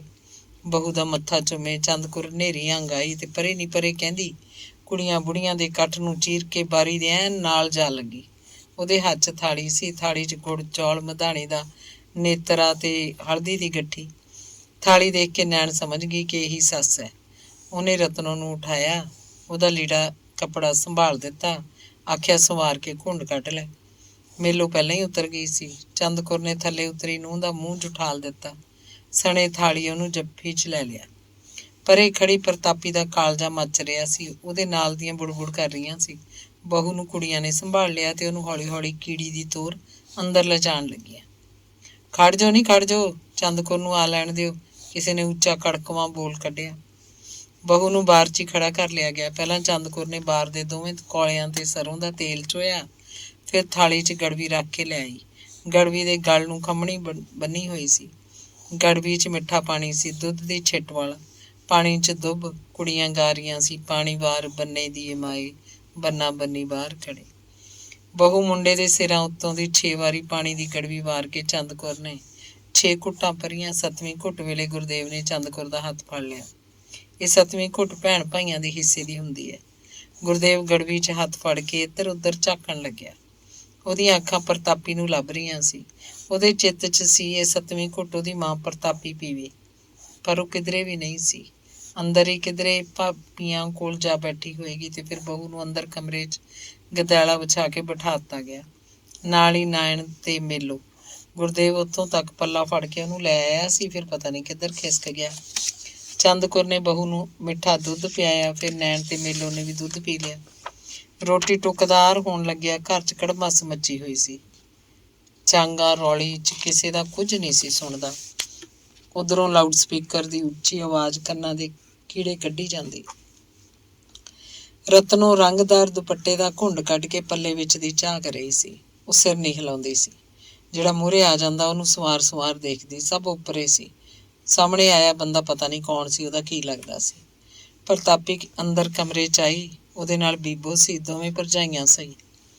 ਅਗਵਾੜ ਦੀਆਂ 2-3 ਬੁੜੀਆਂ ਹੋਰ ਸੀ। ਪ੍ਰਤਾਪੀ ਨੇ ਬਹੂ ਦੇ ਘੁੰਡ ਦਾ ਪੱਲਾ ਉਤਾਂਹ ਚੁੱਕ ਕੇ ਉਹਦਾ ਮੂੰਹ ਸਵਾਰ ਦੇਖਿਆ। ਬਹੂ ਨੇ ਅੱਖਾਂ ਮੀਟ ਰੱਖੀਆਂ ਸੀ। ਮੇਲੋ ਕਹਿੰਦੀ, ਰਤਨੋਂ ਅੱਖਾਂ ਖੋਲ ਭਾਈ, ਤੂੰ ਵੀ ਦੇਖ ਲੈ, ਗੁਰਦੇਵ ਦੀ ਮਾਂ ਹੈ ਸੱਸ ਤੇਰੀ। ਅਗਵਾੜ ਦੀ ਇੱਕ ਬੁੜੀ ਬੋਲੀ, ਅਸਲੀ ਸੱਸ ਤਾਂ ਇਹੀ ਹੈ, ਗੁਰਦੇਵ ਨੂੰ ਢਿੱਡੋਂ ਕੱਢਣ ਵਾਲੀ। ਹਾਂ, ਆਪਾਂ ਨੂੰ ਕੀ ਡਰ ਮਾਰਿਆ ਗਿਆ ਕਿਸੇ ਦਾ। ਪ੍ਰਤਾਪੀ ਨੇ ਰਤਨੋਂ ਨੂੰ 21 ਰੁਪਏ ਸ਼ਗਨ ਦਿੱਤਾ। ਮੇਲੋ ਕਹਿੰਦੀ, ਪੈਰੀਂ ਹੱਥ ਲਾ ਦੇ। ਰਤਨੋਂ ਨੇ ਪ੍ਰਤਾਪੀ ਦੇ ਪੈਰ ਫੜੇ ਤੇ ਫਿਰ ਪਿੰਜੜੀਆਂ ਘੁੱਟਤੀਆਂ। ਪ੍ਰਤਾਪੀ ਨੂੰ ਜਿਵੇਂ ਸੰਸਾਰ ਭਰ ਦਾ ਸੁੱਖ ਮਿਲ ਗਿਆ ਹੋਵੇ। ਉਹਦਾ ਕਾਲਜਾ ਠਰ ਗਿਆ। ਉਹਨੇ ਧਰਤੀ ਨਿਸ਼ਕਾਰੀ, ਉਹਦੇ ਮੂੰਹ ਆਪ ਮੁਹਾਰੇ ਨਿਕਲ ਗਿਆ। ਸ਼ੁਕਰ ਹੈ, ਜਿਉਂਦੀ ਰਹਿ ਪੁੱਤ, ਤੈਨੂੰ ਰੰਗ ਭਾਗ ਲਾਵੇ ਸੱਚਾ ਪਾਤਸ਼ਾਹ। 5-5 ਰੁਪਏ ਉੱਤਮ ਤੇ ਕੈਲੇ ਦੀਆਂ ਬਹੂਆਂ ਨੇ ਦਿੱਤੇ। ਪ੍ਰਤਾਪੀ ਖਿੜੀ ਬੈਠੀ ਸੀ। ਬੋਲੀ, ਮਾਮੀਆਂ ਨੇ ਮਹਿਲਾਂ ਤੋਂ, ਇਹਦਾ ਤਾਂ ਮਾਸਟਰ ਹੈ ਉੱਤਮ ਸੂ, ਤੇ ਇਹਦਾ ਖੇਤੀ ਕਰਦਾ ਸੁੱਖ ਨਾਲ ਕਰਨੈਲ ਸੂ। ਤੇ ਫਿਰ ਬੀਬੋ ਦੀ ਬਾਂਹ ਫੜ ਕੇ ਪ੍ਰਤਾਪੀ ਨੇ ਉਹਨੂੰ ਰਤਨੋਂ ਸਾਹਮਣੇ ਕੀਤਾ। ਆਹ ਨਣਦ ਹੈ ਤੇਰੀ। ਰਤਨੋਂ ਬੀਬੋ ਵੱਲ ਬਹੁਤ ਗੌਰ ਨਾਲ ਦੇਖਣ ਲੱਗੀ। ਮੇਲੋ ਹੀ ਫਿਰ ਬੋਲੀ, ਰਤਨੋਂ ਬੀਬੋ ਨੂੰ 5 ਰੁਪਈਏ ਦੇ ਭਾਈ, ਛੋਟੀ ਨਣਦ ਹੈ, ਹੱਕ ਹੈ ਤੇਰਾ। ਨੈਣ ਨੇ ਰਤਨੋਂ ਹੱਥੋਂ 5 ਰੁਪਏ ਫੜ ਕੇ ਕੁੜੀ ਨੂੰ ਦੇ ਦਿੱਤੇ। ਅਗਵਾੜ ਦੀਆਂ ਬੁੜੀਆਂ ਨੇ ਵੀ ਬਹੂ ਨੂੰ 5-5 ਦਾ ਸ਼ਗਨ ਦਿੱਤਾ। ਮੂੰਹ ਦੇਖਿਆ ਹਰ ਕੋਈ ਕਹਿ ਰਹੀ ਸੀ, ਸ਼ੁਕਰ ਹੈ ਭਾਈ, ਬਥੇਰੀ ਸੋਹਣੀ ਹੈ, ਰੱਬ ਰੰਗ ਭਾਗ ਲਾਵੇ। ਸਾਰੀਆਂ ਹੀ ਉੱਠ ਕੇ ਜਾਣ ਲੱਗੀਆਂ। ਮੇਲੋ ਕਹਿੰਦੀ, ਕੁੜੇ ਮੈਂ ਵੀ ਚੱਲਾਂ, ਘਰ ਸਾਂਭਾਂ ਆਪਦਾ ਜਾ ਕੇ। ਜਾਂਦੀਆਂ ਨੂੰ ਦੇਖ ਕੇ ਚੰਦਕੁਰ ਬੋਲੀ, ਭਾਈ ਬੀਬੋ ਹੁਣ ਕਿੱਧਰ? ਰੋਟੀ ਖਾ ਕੇ ਜਾਇਓ ਸਾਰੀਆਂ, ਬਸ ਤਿਆਰ ਹੈ। ਉਹਨੇ ਸਭ ਨੂੰ ਕਿਹਾ ਸੀ। ਮਾਸਟਰ ਦੀ ਘਰ ਵਾਲੀ ਕਹਿੰਦੀ, ਮੁੜ ਕੇ ਆ ਜਾਂਦੀ ਆ, ਬਥੇਰਾ ਖਾ ਲਾਂਗੀਆਂ, ਰੋਟੀ ਵੀ ਉੱਧਰ ਇੱਕ ਗੇੜਾ ਮਾਰ ਆਈਏ। ਚੰਦਕੁਰ ਦਾ ਧਿਆਨ ਕਿਸੇ ਹੋਰ ਪਾਸੇ ਸੀ। ਬੋਲੀ, ਚੰਗਾ, ਛੇਤੀ ਮੁੜਿਓ, ਮੈਂ ਡਿੱਕੀ ਨਾ ਜਾਵਾਂ। ਫਿਰ ਮੇਲੋ ਨੂੰ ਕਹਿਣ ਲੱਗੀ, ਕੁੜੇ ਤੂੰ ਵੀ? ਤੈਨੂੰ ਨੂੰਹ ਲਿਆਤੀ ਪੱਟ ਦਾ ਲੱਛਾ। ਮੈਂ ਹੁਣ ਜਾਨੀ ਆ, ਬਸ ਆਪਦਾ ਘਰ ਵੀ ਦੇਖ ਲਾਂ ਜਾ ਕੇ, ਮੇਰਾ ਕੰਮ ਤਾਂ ਖਤਮ। ਆਖੇ ਕੁੜਮੋ ਕੁੜਮੀ ਲੱਖ ਵਾਰੀ ਵਿਚੋਲੇ ਦੀ ਢੂਈ 'ਚ ਲੱਤ ਮਾਰੀ। ਉਹ ਉੱਚਾ ਉੱਚਾ ਹੱਸੀ। ਨਾ ਨਹੀਂ ਇਹ ਉਹਨਾਂ ਘਰ ਵਿਚੋਲਣ ਬਣੀ ਆ ਤਾਂ ਸਾਰੀ ਉਮਰ ਵਿਚੋਲਣ ਹੀ ਰਹਿਣਾ ਪਊ। ਅੱਜ ਹੀ ਨਹੀਂ ਮੁੱਕ ਜੂਗੀ ਕਹਾਣੀ, ਅਜੇ ਤਾਂ ਲੰਮੀ ਬਾਟ ਹੈ ਭਾਈ। ਰੋਟੀ ਖਾ ਕੇ ਜਾ, ਘਰ ਕਿਧਰੇ ਭੱਜਿਆ ਨਹੀਂ ਜਾਂਦਾ। ਚੰਦਕੁਰ ਉਹਦਾ ਪੂਰਾ ਉੱਕਰ ਆਦਰ ਕਰ ਰਹੀ ਸੀ। ਚੰਗਾ, ਆ ਜਾਨੀ ਆ। ਮੇਲੋ ਵੀ ਤੁਰ ਗਈ। ਮੁਕਲਾਵਾ ਨਾਲ ਦਾ ਹੀ ਦਿੱਤਾ ਗਿਆ ਸੀ। ਦੂਜੇ ਦਿਨ ਬਹੂ ਤੁਰਨ ਦੇ ਨਾਲ ਹੀ ਸਾਰੇ ਅੰਗ ਸਾਕ ਤੁਰ ਗਏ। ਕੋਈ ਵੀ ਨਹੀਂ ਰਿਹਾ। ਤੱਕੜੀ ਨਾਲ ਤੋਲ ਮਠਿਆਈ ਸਭ ਦੇ ਪੱਲਿਆਂ 'ਚ ਬੰਨ੍ਹਤੀ ਗਈ। ਕੱਪੜਿਆਂ ਦਾ ਲੈਣ ਦੇਣ ਹੋ ਗਿਆ। ਜਿਹੋ ਜਿਹਾ ਕੋਈ ਲਿਆਇਆ ਸੀ ਉਹੋ ਜਿਹਾ ਲੈ ਗਿਆ। ਚੰਦਕੁਰ ਨੇ ਸਭ ਨੂੰ ਮੰਨਿਆ। ਗੁਰਦੇਵ ਨਾਲ ਅਗਵਾੜ ਦੇ 2 ਮੁੰਡੇ ਹੋਰ ਆਥਣ ਨੂੰ ਹੇੜੀ ਕੇ ਪਹੁੰਚ ਗਏ। ਅਗਲੇ ਦਿਨ ਉਹ ਟੈਕਸੀ ਵਿੱਚ ਬਹੂ ਨੂੰ ਲੈ ਆਏ। ਬੰਤ ਬੁੱਚਾ ਉੱਥੇ ਹੀ ਸੀ, ਨੰਗ ਮਲੰਗ। ਉਹਨੂੰ ਕੋਈ ਕਾਹਲ ਨਹੀਂ ਸੀ ਬਦਰੇ ਜਾਣ ਦੀ। ਉਹ ਤੇ ਗੱਜਣ ਨਿੱਤ ਪੀਂਦੇ, ਗੁੱਝੀਆਂ ਗੱਲਾਂ ਕਰਦੇ। ਅੰਗ 26ਵਾਂ। ਹਰਦੇਵ MA ਕਰਕੇ ਵਿਹਲਾ ਸੀ। ਉਹ ਕਾਲਜ ਪ੍ਰੋਫੈਸਰ ਬਣਨਾ ਚਾਹੁੰਦਾ ਸੀ। ਉਹਨੇ ਅਰਥ ਸ਼ਾਸਤਰ ਦੀ MA ਕੀਤੀ। ਨੰਬਰ ਬਹੁਤੇ ਨਹੀਂ ਆ ਸਕੇ, ਮਸਾਂ 2nd ਡਿਵੀਜ਼ਨ। PPS ਕਮਿਸ਼ਨ ਨੇ ਇੱਕ ਵਾਰ 2 ਪੋਸਟਾਂ ਲਈ ਅਰਜ਼ੀਆਂ ਮੰਗੀਆਂ ਸੀ। ਇਹਨਾਂ 'ਚੋਂ ਇੱਕ ਪੋਸਟ ਅਨੁਸੂਚਿਤ ਜਾਤੀ ਦੀ ਰਾਖਵੀਂ ਸੀ। 80 ਉਮੀਦਵਾਰਾਂ ਨੇ ਅਰਜ਼ੀਆਂ ਭੇਜੀਆਂ। ਇੰਟਰਵਿਊ ਲਈ ਸਿਰਫ 20 ਨੂੰ ਬੁਲਾਇਆ ਗਿਆ। ਹਰਦੇਵ ਦਾ ਨਾਂ ਉਹਨਾਂ 20 'ਚ ਵੀ ਨਹੀਂ ਸੀ। ਉਹ ਨਿਰਾਸ਼ ਹੋ ਗਿਆ। ਤੇ ਫਿਰ ਕਿਸੇ ਪ੍ਰਾਈਵੇਟ ਕਾਲਜ 'ਚ ਵੀ ਉਹਨੂੰ ਨੌਕਰੀ ਨਾ ਮਿਲ ਸਕੀ। ਉਹ ਜਿੱਥੇ ਕਿਤੇ ਇੰਟਰਵਿਊ ਲਈ ਜਾਂਦਾ, ਪਤਾ ਲੱਗਦਾ ਉੱਥੇ ਤਾਂ ਪਹਿਲਾਂ ਹੀ ਪ੍ਰਬੰਧ ਕਮੇਟੀ ਵੱਲੋਂ ਬੰਦਾ ਟਿਕਿਆ ਹੋਇਆ। ਇੰਟਰਵਿਊ ਤਾਂ ਜ਼ਾਬਤਾ ਕਰਵਾਈ ਸੀ। ਉਹਨਾਂ ਦੇ ਆਪਣੇ ਇਲਾਕੇ 'ਚ ਕੋਈ ਅਜਿਹਾ ਕਾਲਜ ਨਹੀਂ ਸੀ ਜਿੱਥੇ ਪੋਸਟ ਖਾਲੀ ਹੋਵੇ। ਪੈਸੇ ਵਾਲੇ ਬੰਦੇ ਪੈਸੇ ਦੇ ਕੇ ਜਾਂ ਡੰਡੇ ਦੇ ਜ਼ੋਰ ਨਾਲ ਨਵੀਂ ਪੋਸਟ ਬਣਵਾ ਲੈਂਦੇ। ਅਜਿਹੀ ਪਹੁੰਚ ਵੀ ਹਰਦੇਵ ਦੀ ਕੋਈ ਨਹੀਂ ਸੀ। ਇੱਕ ਤਾਂ ਸਧਾਰਨ ਹਾਲਵਾ ਜੱਟ ਦਾ ਮੁੰਡਾ ਸੀ। ਨਾ ਉਹਦੀ ਕੋਈ ਰਾਜਨੀਤਿਕ ਪਹੁੰਚ ਸੀ, ਨਾ ਪੈਸਾ ਦੇਣ ਦੀ ਪਹੁੰਚ। ਉਹਦਾ ਪਿਓ ਗੱਜਣ ਸਿੰਘ ਕਿਧਰੇ ਨਹੀਂ ਜਾ ਸਕਦਾ ਸੀ। ਮਹਿਲਾਂ ਨੇਕਦਾਸ ਦੇ ਡੇਰੇ ਇੱਕ ਪੁਰਾਣਾ ਕਾਂਗਰਸੀ ਧਰਮਦਾਸ ਦੇ ਵੇਲੇ ਤੋਂ ਹੀ ਆਉਂਦਾ ਹੁੰਦਾ। ਉਹਨੂੰ ਸਾਹ ਦੀ ਕਸਰ ਰਹਿੰਦੀ ਸੀ। ਹੋਰ ਕਿਤੋਂ ਵੀ ਉਹਦੀ ਬਿਮਾਰੀ ਠੀਕ ਨਾ ਹੁੰਦੀ। ਚੰਗੀਆਂ ਚੰਗੀਆਂ ਅੰਗਰੇਜ਼ੀ ਦਵਾਈਆਂ ਲੈ ਕੇ ਦੇਖ ਲੈਂਦਾ, ਮਹਿੰਗੀਆਂ ਤੋਂ ਮਹਿੰਗੀਆਂ, ਪਰ ਧਰਮਦਾਸ ਦੀਆਂ ਪੁੜੀਆਂ ਨਾਲ ਆਰਾਮ ਆਉਂਦਾ। ਪਤਾ ਨਹੀਂ ਉਹਨਾਂ ਪੁੜੀਆਂ 'ਚ ਕੀ ਹੁੰਦਾ, ਪਰ ਜਿੰਨਾ ਚਿਰ ਪੁੜੀਆਂ ਖਾਂਦਾ ਰਹਿੰਦਾ, ਆਰਾਮ ਰਹਿੰਦਾ। ਜਦੋਂ ਪੁੜੀਆਂ ਮੁੱਕ ਜਾਂਦੀਆਂ, ਉਹਦੀ ਫਿਰ ਉਹੀ ਹਾਲਤ ਹੋ ਜਾਂਦੀ। ਉਹ ਔਖਾ ਹੋਇਆ ਭੱਜ ਕੇ ਮਹਿਲਾਂ ਧਰਮਦਾਸ ਦੇ ਡੇਰੇ ਆ ਡਿੱਗਦਾ। ਉਹਦਾ ਦਮ ਉਖੜਿਆ ਹੁੰਦਾ, ਜਿਵੇਂ ਹੁਣੇ ਜਾਨ ਨਿਕਲਣ ਵਾਲੀ ਹੋਵੇ। ਬਹੁਤ ਔਖਾ। ਅਜਿਹਾ ਕਦੇ ਕਦੇ ਹੁੰਦਾ ਜਦੋਂ ਪੁੜੀਆਂ ਲਿਜਾਣ ਦੀ ਘੋਲ ਕਰ ਜਾਂਦਾ, ਨਹੀਂ ਤਾਂ ਉਹ 3-4 ਪੁੜੀਆਂ ਬਾਕੀ ਰਹਿੰਦੀਆਂ ਤੋਂ ਹੀ ਆ ਜਾਂਦਾ ਤੇ ਇਕੱਠੀਆਂ 1.5 ਮਹੀਨੇ ਦੀਆਂ ਪੁੜੀਆਂ ਬਣਵਾ ਕੇ ਲੈ ਜਾਂਦਾ। ਧਰਮਦਾਸ ਪੈਸੇ ਨਾ ਮਾਤਰ ਲੈਂਦਾ। ਅਜੇ ਕਈ ਨੁਸਖੇ ਨੇਕ ਸਿੰਘ ਨੇ ਗਾਂਹ ਸਿੱਖ ਲਏ ਸੀ। ਹੁਣ ਉਹੀ ਕਾਂਗਰਸੀ ਬਾਬਾ ਮਹੰਤ ਨੇਕਦਾਸ ਕੋਲ ਆਉਂਦਾ ਸੀ। ਪਟਿਆਲੇ ਪੰਜਾਬ ਰਾਜ ਬਿਜਲੀ ਬੋਰਡ ਦਾ ਚੇਅਰਮੈਨ ਇੱਕ ਕਾਂਗਰਸੀ ਨੌਜਵਾਨ ਸੀ। ਮੁੱਖ ਮੰਤਰੀ ਦਾ ਖਾਸ ਚਹੇਤਾ ਹੋਣ ਕਰਕੇ ਉਹਨੂੰ ਚੇਅਰਮੈਨ ਲਾਤਾ ਸੀ। ਉਸ ਵਿੱਚ ਅਫਸਰੀ ਹੈਂਕੜ ਨਾਲੋਂ ਲੋਕ ਆਗੂ ਵਾਲੇ ਗੁਣ ਬਹੁਤੇ ਸੀ। ਉਹ ਯਥਾ ਸੰਭਵ ਹਰ ਸਿਫਾਰਸ਼ੀ ਦੀ ਗੱਲ ਮੰਨਦਾ। ਨੇਕਦਾਸ ਉਸ ਕਾਂਗਰਸੀ ਬਾਬੇ ਨੂੰ ਬਿਜਲੀ ਬੋਰਡ ਦੇ ਚੇਅਰਮੈਨ ਕੋਲ ਲੈ ਗਿਆ। ਬਾਬਾ ਕਹਿੰਦਾ, ਇਹ ਮਹੰਤ ਨੇਕਦਾਸ ਜੀ ਸਾਡੇ ਖਾਸ ਪ੍ਰੇਮੀ ਨੇ ਮਹਾਰਾਜ। ਇਹਨਾਂ ਦਾ ਇੱਕ ਭਾਣਜਾ ਵਿਹਲਾ ਫਿਰਦਾ ਹੈ, ਉਹਨੂੰ ਕਿਸੇ ਕੰਮ ਤੇ ਲਾ ਦਿਓ, ਗੁਣ ਗਾਵਾਂਗੇ ਤੁਹਾਡੇ। ਚੇਅਰਮੈਨ ਬੋਲਿਆ, ਮੁੰਡੇ ਨੂੰ ਭੇਜ ਦਿਓ ਮੇਰੇ ਕੋਲ, ਕੱਲ੍ਹ ਨੂੰ ਹੀ। ਅਰਜੀ ਲਿਖ ਲਿਆ। ਤੁਹਾਡਾ ਕੰਮ ਹੋ ਜੂ। ਬਾਬੇ ਦੇ ਨੇਕਦਾਸ ਬਾਗੋ ਬਾਗ। ਤੀਜੇ ਦਿਨ ਹਰਦੇਵ ਅਰਜੀ ਟਾਈਪ ਕਰਵਾ ਕੇ ਲੈ ਗਿਆ। ਆਪਣੇ ਬਾਰੇ ਉਹਨੇ ਸਭ ਕੁਝ ਲਿਖਤਾ ਸੀ। ਆਰਜ਼ੀ ਤੌਰ ਤੇ ਉਹਦੇ UDC ਦੇ ਆਰਡਰ ਹੋ ਗਏ। ਉਹ ਭਾਦਸੋਂ ਜਾ ਕੇ ਹਾਜ਼ਰ ਹੋ ਗਿਆ। ਨਿੱਤ ਪਟਿਆਲੇ ਆ ਜਾਂਦਾ। ਉਹਨੂੰ ਪਟਿਆਲੇ ਆਏ ਬਗੈਰ ਨਹੀਂ ਸਰਦਾ ਸੀ। ਪਹਿਲਾਂ ਹੋਸਟਲ ਦਾ ਕਮਰਾ ਹੀ ਨਹੀਂ ਛੱਡਿਆ, ਫਿਰ ਬਾਹਰ ਤ੍ਰਿਪੜੀ 'ਚ ਕਿਰਾਏ ਤੇ ਕਮਰਾ ਲੈ ਲਿਆ। ਜੋਗੀ ਪਰ ਉਹ ਮਸਾਂ ਹੀ ਕਦੇ 2-4 ਮਹੀਨਿਆਂ ਬਾਅਦ ਗੇੜਾ ਮਾਰਦਾ, ਉਹ ਵੀ ਘੰਟਾ 2 ਘੰਟੇ। ਰਾਤ ਨਹੀਂ ਕੱਟਦਾ ਸੀ, ਜਿਵੇਂ ਉਹਨੂੰ ਘਰ ਨਾਲ ਕੋਈ ਮੋਹ ਹੀ ਨਹੀਂ ਰਹਿ ਗਿਆ ਸੀ। ਘਰ ਦਾ ਜਿਹੜਾ ਵੀ ਮਿਲ ਜਾਂਦਾ ਗੱਲਾਂ ਮਾਰ ਲੈਂਦਾ। ਉਹ ਕਿਸੇ ਨੂੰ ਉਡੀਕਦਾ ਨਹੀਂ ਸੀ। ਉਹਦਾ ਕਿਸੇ ਨਾਲ ਵੀ ਖਾਸ ਤੇ ਉਹ ਨਹੀਂ ਸੀ। ਪ੍ਰਤਾਪੀ ਉਹਨੂੰ ਉਡੀਕਦੀ ਰਹਿੰਦੀ, ਉਹਨੂੰ ਦੇਖਣ ਨੂੰ ਤਰਸਦੀ। ਉਹ ਆਉਂਦਾ ਤਾਂ ਬੀਬੋ ਭੱਜ ਭੱਜ ਉਹਨੂੰ ਰੋਟੀ ਖਵਾਉਂਦੀ, ਚਾਹ ਪਿਆਉਂਦੀ। ਬੀਬੋ ਨਾਲ ਉਹ ਮਿੱਠੇ ਮਿੱਠੇ ਮਜ਼ਾਕ ਕਰਦਾ, ਉਹਦੀ ਗੁੱਤ ਫੜ ਕੇ ਖਿੱਚ ਦਿੰਦਾ, ਸਿਰ ਤੇ ਧੱਫਾ ਮਾਰਦਾ। ਉਹ ਬਾਪੂ, ਮਾਸੀ ਤੇ ਗੁਰਦੇਵ ਨੂੰ ਬਾਹਰਲੇ ਘਰ ਜਾ ਕੇ ਕਦੇ ਨਹੀਂ ਮਿਲਦਾ ਸੀ। ਅਗਵਾੜ 'ਚ ਸਾਹਮਣੇ ਕੋਈ ਟੱਕਰ ਜਾਂਦਾ ਤਾਂ ਬੋਲ ਪੈਂਦਾ। ਚਾਹ ਪੀਣ ਤੋਂ ਬਾਅਦ ਕਦੇ ਪ੍ਰਤਾਪੀ ਉਹਨੂੰ ਆਖਦੀ, ਵੇ ਹਰਦੇਵ, ਕੋਈ ਮੁੰਡਾ ਦੇਖ ਬੀਬੋ ਖਾਤਰ। ਤੇਰੇ ਤਾਂ ਬਥੇਰੇ ਯਾਰ ਮਿੱਤਰ ਹੋਣਗੇ, ਤੂੰ ਤਾਂ ਤੁਰਦਾ ਫਿਰਦਾ ਰਹਿਣਾ। ਤੇਰਾ ਪਿਓ ਤਾਂ ਕੋਈ ਉਤਾਂਹ ਨਹੀਂ ਵਾਚਦਾ। ਇਹਦੇ ਅਨਪੜ੍ਹ ਡੰਗਰ ਨਾਲ ਕੌਣ ਵਿਆਹ ਕਰਾਊਗਾ? ਇਹਨੂੰ ਤਾਂ ਉੱਧਰ ਬਠਿੰਡੇ ਕੰਨੀ ਟੱਕਰੂ ਕੋਈ ਮੁੰਡਾ ਹੜਬੋਕ ਜਾ। ਉਹ ਬੀਬੋ ਵੱਲ ਝਾਕ ਕੇ ਜਵਾਬ ਦਿੰਦਾ। ਬੀਬੋ ਬੋਲਦੇ, ਅਸੀਂ ਤਾਂ ਅਨਪੜ੍ਹ ਡੰਗਰ ਹੀ ਚੰਗੇ ਆ। ਕਰਦਾ ਕੀ ਹੈ ਕੁੜੇ, ਬਤਾਰੂ ਜਿਹਾ। ਚੱਕੀ ਫਿਰ ਤੂੰ ਆਪਦੀਆਂ 16 ਜਮਾਤਾਂ ਨੂੰ। ਮਾਂ ਪੁੱਤ ਹੱਸਣ ਲੱਗਦੇ, ਗੱਲ ਮਜ਼ਾਕ 'ਚ ਪੈ ਜਾਂਦੀ। ਬੀਬੋ ਪਰੇ ਮੂੰਹ ਕਰਕੇ ਅੱਖਾਂ ਭਰ ਲੈਂਦੀ। ਗੁਰਦੇਵ ਤੇ ਚੰਦਕੌਰ ਬੀਬੋ ਲਈ ਮੁੰਡਾ ਲੱਭਣ 'ਚ ਕੋਈ ਦਿਲਚਸਪੀ ਨਹੀਂ ਲੈਂਦੇ ਸੀ। ਸਮਝਦੇ ਸੀ ਇਹ ਕੰਮ ਗੱਜਣ ਦਾ ਹੈ ਜਾਂ ਪ੍ਰਤਾਪੀ ਦਾ। ਗੱਜਣ ਅੰਦਰਲੇ ਘਰ ਗੇੜਾ ਮਾਰਦਾ ਤਾਂ ਪ੍ਰਤਾਪੀ ਉਹਨੂੰ ਇਹੀ ਸਵਾਲ ਕਰਦੀ ਕਿ ਬੀਬੋ ਖਾਤਰ ਦੇਖਿਆ ਕਿ ਮੁੰਡਾ ਜਾਂ ਨਹੀਂ। ਇਹ ਨਹੀਂ ਕਿ ਗੱਜਣ ਨੂੰ ਕੋਈ ਫਿਕਰ ਨਹੀਂ ਸੀ ਜਾਂ ਮੁੰਡੇ ਦੀ ਭਾਲ 'ਚ ਨਹੀਂ ਸੀ। ਉਹ ਪ੍ਰਤਾਪੀ ਜਿੰਨਾ ਹੀ ਸੋਚਦਾ ਤੇ ਫਿਕਰ ਕਰਦਾ, ਪਰ ਕਿਧਰੇ ਵੀ ਕਹਾਣੀ ਸੂਤ ਨਹੀਂ ਆ ਰਹੀ ਸੀ। ਇੱਕ ਦਿਨ ਪ੍ਰਤਾਪੀ ਨੇ ਬੜਾ ਖਿੱਚ ਕੇ ਕਿਹਾ, ਜਿੱਦਣ ਤੇਰੇ ਦਾੜੀ ਫੁੱਲ ਪਏ ਨਾ, ਉਦਣ ਲੱਗੂ ਤੈਨੂੰ ਪਤਾ। ਫਿਰਦਾ ਰਹਿਣਾ ਘਾਉ ਮਾਊ ਜਿਹਾ ਬਣਿਆ। ਕੁੜੀ ਉਮਰ ਉਤਾਰ ਹੁੰਦੀ ਜਾਂਦੀ ਹੈ। ਐਦੋਂ ਪਿੱਛੋਂ ਦੱਸ ਉਹਨੂੰ ਕਿ ਬੁੜੀ ਕਰਕੇ ਵਿਆਹਾਂਗੇ, ਫਿਰ ਕਿਸੇ ਨੇ ਲੈਣੀ ਵੀ ਨਹੀਂ ਹੈ। ਜਦੋਂ ਗੁਰਦੇਵ ਦਾ ਵਿਆਹ ਸੀ ਤਾਂ ਬਦਰੇ ਵਾਲੀ ਭੂਆ ਉਹਦੇ ਘਰ ਰਹੀ ਸੀ। ਪ੍ਰਤਾਪੀ ਨੇ ਉਹਨੂੰ ਵੀ ਬਹੁਤ ਕਿਹਾ ਸੀ ਬੀਬੋ ਵਾਸਤੇ ਕੋਈ ਮੁੰਡਾ ਦੱਸੇ। ਭਾਨੋ ਕਹਿ ਕੇ ਗਈ ਸੀ ਉਹ ਸੁਨੇਹਾ ਭੇਜੇਗੀ। ਉਹਦੀ ਨਿਗਾਹ 'ਚ 2-3 ਮੁੰਡੇ ਆ। ਭਾਨੋ ਤਾਂ ਸਗੋਂ ਆਪ ਫਿਕਰ ਕਰਕੇ ਗਈ। ਮੇਲੋ ਦੇ ਘਰ ਪ੍ਰਤਾਪੀ ਕਈ ਵਾਰ ਗਈ। ਗਿਆਨ ਵੀ ਘਰ ਹੁੰਦਾ। ਆਖਦੀ, ਮੁੰਡਾ ਤਾਂ ਵਿਆਹ ਤਾਂ ਮੇਰਾ, ਹੁਣ ਕੁੜੀ ਦਾ ਵੀ ਕਰੋ ਕੁਛ ਕਿਧਰੇ। ਮੇਲੋ ਤੂੰ ਲਾ ਕਿਸੇ ਪਾਸੇ ਕਹਾਣੀ, ਮੈਂ ਤਾਂ ਕੁੜੀ ਦਾ ਰੁਪਈਆ ਤੈਨੂੰ ਫੜਾ ਦਿੰਨੀ ਆ। ਗੱਜਣ ਆਪ ਕਈ ਥਾਂ ਗਿਆ। ਉਹ ਮੁੰਡਾ ਦੇਖ ਕੇ ਆਉਂਦਾ, ਪਹਿਲਾਂ ਚੰਦਕੌਰ ਨਾਲ ਸਲਾਹ ਕਰਕੇ ਕਰਨ ਬੈਠ ਜਾਂਦਾ। ਪ੍ਰਤਾਪੀ ਦੇ ਘਰ ਮਗਰੋਂ ਜਾਂਦਾ। ਚੰਦਕੌਰ ਦੀਆਂ ਆਖੀਆਂ ਗੱਲਾਂ ਹੀ ਪ੍ਰਤਾਪੀ ਕੋਲ ਦੁਹਰਾਉਂਦਾ। ਪ੍ਰਤਾਪੀ ਨੂੰ ਮੁੰਡਾ ਤਾਂ ਬੇਸ਼ੱਕ ਪਸੰਦ ਹੁੰਦਾ, ਪਰ ਗੱਜਣ ਦੀਆਂ ਗੱਲਾਂ ਭੈੜੀਆਂ ਲੱਗਦੀਆਂ। ਉਹਨੂੰ ਗੱਜਣ ਦੀਆਂ ਗੱਲਾਂ 'ਚੋਂ ਚੰਦਕੌਰ ਦੀ ਬਦਬੂ ਆਉਂਦੀ। ਪ੍ਰਤਾਪੀ ਨੂੰ ਸੁਨੇਹਾ ਮਿਲਿਆ ਕਿ ਮਹਿਲਾਂ ਉਹਦੀ ਮਾਂ ਸਖਤ ਬਿਮਾਰ ਹੈ, ਉਹਨੂੰ ਮਿਲਣਾ ਚਾਹੁੰਦੀ ਹੈ। ਦਿਆਲੋ ਖਾਸੀ ਬਿਰਧ ਹੋ ਚੁੱਕੀ ਸੀ, ਲੱਤਾਂ ਭਾਰ ਨਹੀਂ ਚੱਲਦੀਆਂ ਸੀ। ਮੰਜੇ ਤੇ ਪਈ ਰਹਿੰਦੀ, ਆਪਣੀ ਕਿਰਿਆ ਸੋਧ ਸਕਦੀ ਸੀ, ਮਸਾਂ ਉੱਠ ਕੇ ਘਰੋਂ ਬਾਹਰ ਨਹੀਂ ਜਾ ਸਕਦੀ ਸੀ। ਉਹ ਕੇਲੇ ਦੇ ਘਰ ਸੀ, ਨੂੰਹ ਉਹਦੀ ਪੂਰੀ ਸੇਵਾ ਕਰਦੀ, ਉਹਨੂੰ ਉਹਦੀ ਮਰਜ਼ੀ ਦਾ ਅੰਨ ਪਾਣੀ ਬਣਾ ਕੇ ਦਿੰਦੀ। ਦਿਆਲੋ ਸੀਸਾਂ ਦਿੰਦੀ ਰਹਿੰਦੀ। ਇਸ ਹਾਲਤ ਦਿਆਲੋ ਨੂੰ ਗੁਰਦੇਵ ਦੇ ਵਿਆਹ ਜੋਗੀ ਪਰ ਨਹੀਂ ਲੈ ਕੇ ਗਏ ਸੀ।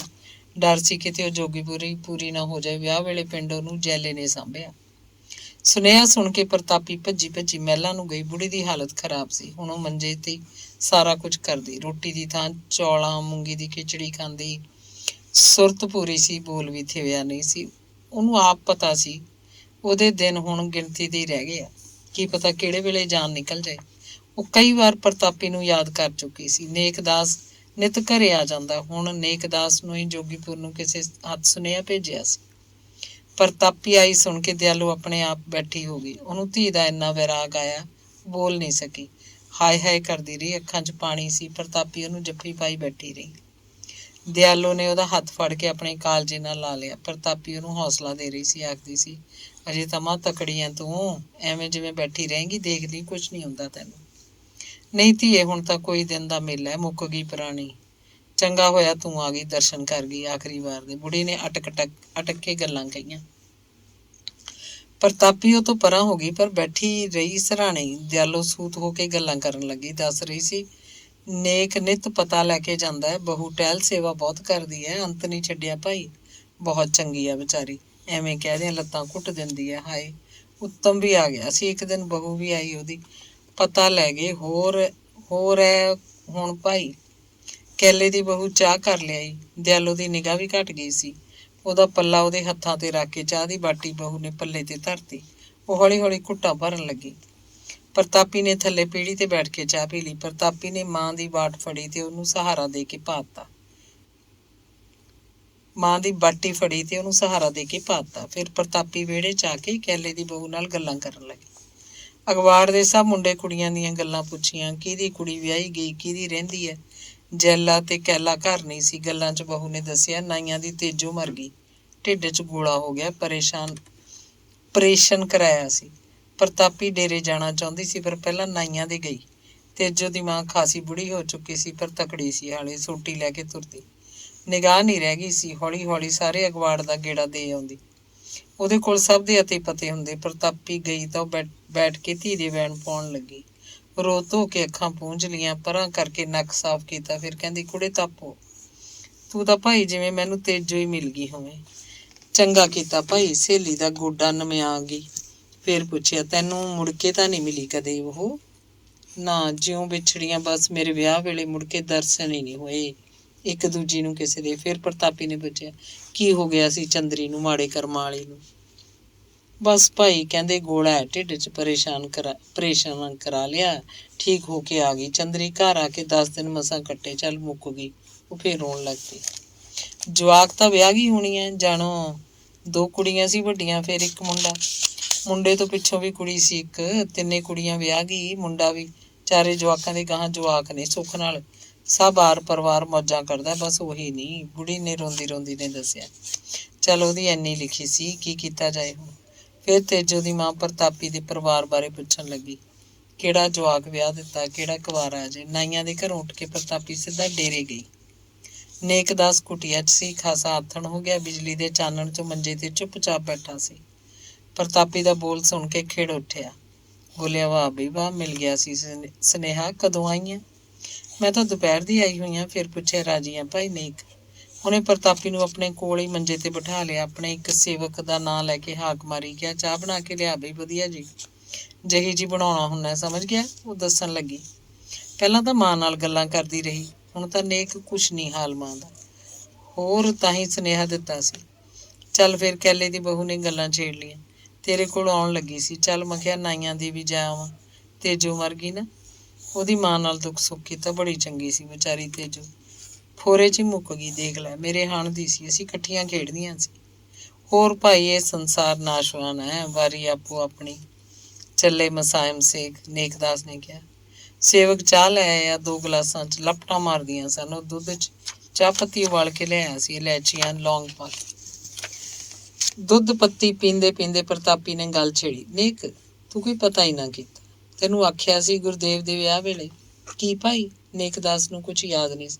ਉਹ ਬੀਬੋ ਖਾਤਰ ਮੁੰਡਾ? ਅੱਛਾ ਅੱਛਾ, ਲੈ ਯਾਦ ਆ ਮੇਰੇ, ਕੀਤਾ ਹੈ ਪਤਾ, ਹੈਗਾ ਇੱਕ ਮੁੰਡਾ ਨਿਗਾਹ 'ਚ। ਪ੍ਰਤਾਪੀ ਦਾ ਚਿਹਰਾ ਖਿੜ ਉੱਠਿਆ। ਉਹਦੀਆਂ ਅੱਖਾਂ 'ਚ ਚਮਕ ਆ ਗਈ। ਨੇਕਦਾਸ ਉੱਤੇ ਉਹਨੂੰ ਪੂਰਾ ਭਰੋਸਾ ਸੀ। ਉਹ ਜਿਹੜੇ ਕੰਮ ਨੂੰ ਹੱਥ ਪਾ ਲਏ ਸਿਰੇ ਲਾ ਕੇ ਹੀ ਹਟਦਾ। ਉੱਤਮ ਤੇ ਹਰਦੇਵ ਨੌਕਰੀਆਂ ਤੇ ਲਵਾਏ, ਇਹ ਕੋਈ ਛੋਟੇ ਮੋਟੇ ਕੰਮ ਨਹੀਂ ਸੀ। ਫਿਰ ਭਾਈ ਕੈਲਾ ਵਿਆਹਿਆ, ਕਿੱਡਾ ਵੱਡਾ ਕੰਮ ਕੀਤਾ। ਪ੍ਰਤਾਪੀ ਨੇ ਦਿਲ ਧਰਿਆ, ਬੀਬੋ ਖਾਤਰ ਮੁੰਡਾ ਵੀ ਹੁਣ ਨੇਕ ਹੀ ਲੱਭ ਕੇ ਦੇਗਾ।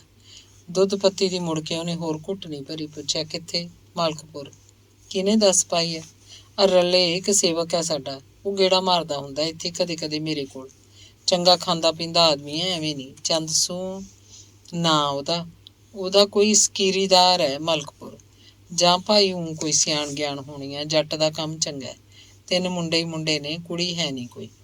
ਵੱਡੇ ਮੁੰਡੇ ਦੀ 10 ਪਾਈ ਹੈ। ਮੁੰਡੇ ਦਾ ਮੁਰਗੀ ਖਾਨਾ ਹੈ, ਆਪਦਾ ਕੰਮ ਹੈ ਉਹਨਾਂ ਦਾ, ਵੱਡਾ ਮੁਰਗੀ ਖਾਨਾ, ਛੋਟਾ ਮੋਟਾ ਨਹੀਂ। ਨੇਕਦਾਸ ਦੱਸ ਰਿਹਾ ਸੀ। ਮਲਕਪੁਰ ਦਾ ਨਾਂ ਸੁਣਦੇ ਪ੍ਰਤਾਪੀ ਦੇ ਸਰੀਰ 'ਚ ਤਾਰ ਫਿਰ ਗਈ। ਇਸ ਉਮਰ ਵਿੱਚ ਵੀ ਉਹਦੀ ਸਾਰੀ ਦੇਹ ਥਰਥਰਾ ਉੱਠੀ, ਪਰ ਸੰਭਲੀ ਪੁੱਛੀ, ਜ਼ਮੀਨ ਕਿੰਨੀ ਆਉਂਦੀ ਹੈ ਮੁੰਡੇ ਨੂੰ? ਚੰਦਸੂ ਫੇਰ ਆਊਗਾ, ਸਾਰਾ ਪਤਾ ਲੈ ਕੇ ਆਊ। ਮੈਂ ਉਹਨੂੰ ਦੱਸਦਾ ਸੀ ਭਾਈ ਸਾਹਿਬ, ਭਾਣਜੀ ਹੈ ਮੇਰੀ ਆਪਦੀ, ਕੁੜੀ ਦੇ ਪਿਓ ਕੋਲ 20 ਕਿੱਲੇ ਜ਼ਮੀਨ ਹੈ, ਟਰੈਕਟਰ ਹੈ, ਸਭ ਕੁਛ ਹੈ, ਸਭ ਦੇਣਗੇ। ਕੁੜੀ ਛੈਲ ਹੈ, ਉਹ ਸਾਰਾ ਆ ਕੇ ਦੱਸੂ ਮੈਨੂੰ, ਫਿਰ ਮੈਂ ਆਪ ਆਊਂ ਤੇਰੇ ਕੋਲ। ਘੁੱਟ ਭਰ ਕੇ ਨੇਕਦਾਸ ਕਹਿਣ ਲੱਗਿਆ, ਤੂੰ ਫਿਕਰ ਨਾ ਕਰ ਭਾਈ ਤਾਪੋ, ਇਹ ਕੰਮ ਸਿਰੇ ਲਾਵਾਂਗੇ, ਤੇਰੀ ਚਿੰਤਾ ਨਹੀਂ, ਹੁਣ ਬਸ ਮੇਰੀ ਚਿੰਤਾ ਹੋਊਗੀ, ਤੂੰ ਉਦਾਸ ਨਾ ਹੋਇਆ ਕਰ। ਹੋਰ ਦੱਸ। ਭਰਾ ਦੀਆਂ ਗੱਲਾਂ ਸੁਣ ਕੇ ਮੂੰਹ ਨਾਲ ਭਿੱਜ ਗਈ, ਅੱਖਾਂ ਭਰ ਲਈਆਂ। ਨੇਕਦਾਸ ਫੇਰ ਬੋਲਿਆ, ਹੈ ਸੌਰੀ, ਤੂੰ ਕੀ ਸਮਝਦੀ ਹੈ? ਹੈਗੇ ਅਸੀਂ, ਤੇਰਾ ਸਭ ਕਰਾਂਗੇ। ਦੁੱਧ ਪੀ ਕੇ ਉਹ ਮਾਂ ਦੀਆਂ ਗੱਲਾਂ ਕਰਨ ਲੱਗੇ ਤੇ ਫਿਰ ਪ੍ਰਤਾਪੀ ਕੈਲੇ ਦੇ ਘਰ ਜਾਣ ਲਈ ਕੁਟੀਆ ਤੋਂ ਬਾਹਰ ਹੋਈ। ਤਾਰੇ ਨਿਕਲ ਆਏ ਸੀ। ਨੇਕਦਾਸ ਉਹਨੂੰ ਘਰ ਤੱਕ ਛੱਡਣ ਆਇਆ। ਮਾਂ ਦਾ ਹਾਲ ਚਾਲ ਵੀ ਪੁੱਛ ਗਿਆ। ਅੰਗ 27।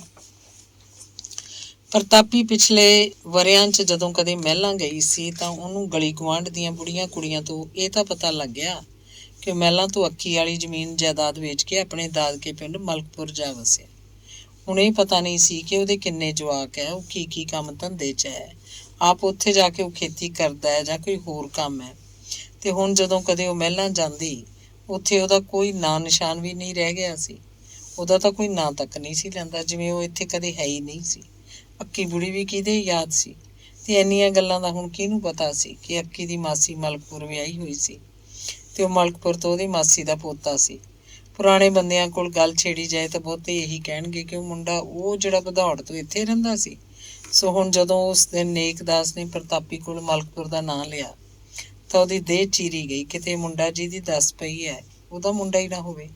ਜੇ ਉਹਦਾ ਹੀ ਹੋਇਆ ਤਾਂ ਅੱਗੇ ਪ੍ਰਤਾਪੀ ਕੁਝ ਸੋਚ ਨਾ ਸਕਦੀ। ਉਹਦਾ ਸਾਰਾ ਵਜੂਦ ਲਹਿਰ ਲਹਿਰ ਹੋ ਉੱਠਦਾ। ਕਦੇ ਉਹਦੀ ਕਾਇਆ ਸੁੰਗੜ ਜਾਂਦੀ।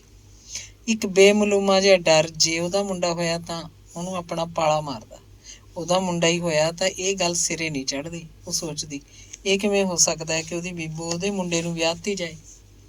ਜਿੱਦਣ ਦੀ ਉਹ ਮਹਿਲਾਂ ਤੋਂ ਆਈ ਸੀ ਉਹਦੀ ਜੁਰਤ ਸੁੰਨ ਬਣੀ ਰਹਿੰਦੀ। ਬੀਬੋ ਦੇ ਰਿਸ਼ਤੇ ਦਾ ਫਿਕਰ ਭੁੱਲ ਕੇ ਉਹ ਹੋਰ ਵਹਿਣਾਂ 'ਚ ਹੀ ਵਹਿ ਜਾਂਦੀ। ਊਟ ਪਟਾਂਗ ਖਿਆਲ ਆਉਂਦੇ ਦਿਮਾਗ 'ਚ ਤੇ ਪਿੱਪਲ ਦੀਆਂ ਪਲੂਮਣਾਂ ਵਾਂਗ ਝੁਕੇ ਰਹਿੰਦੇ।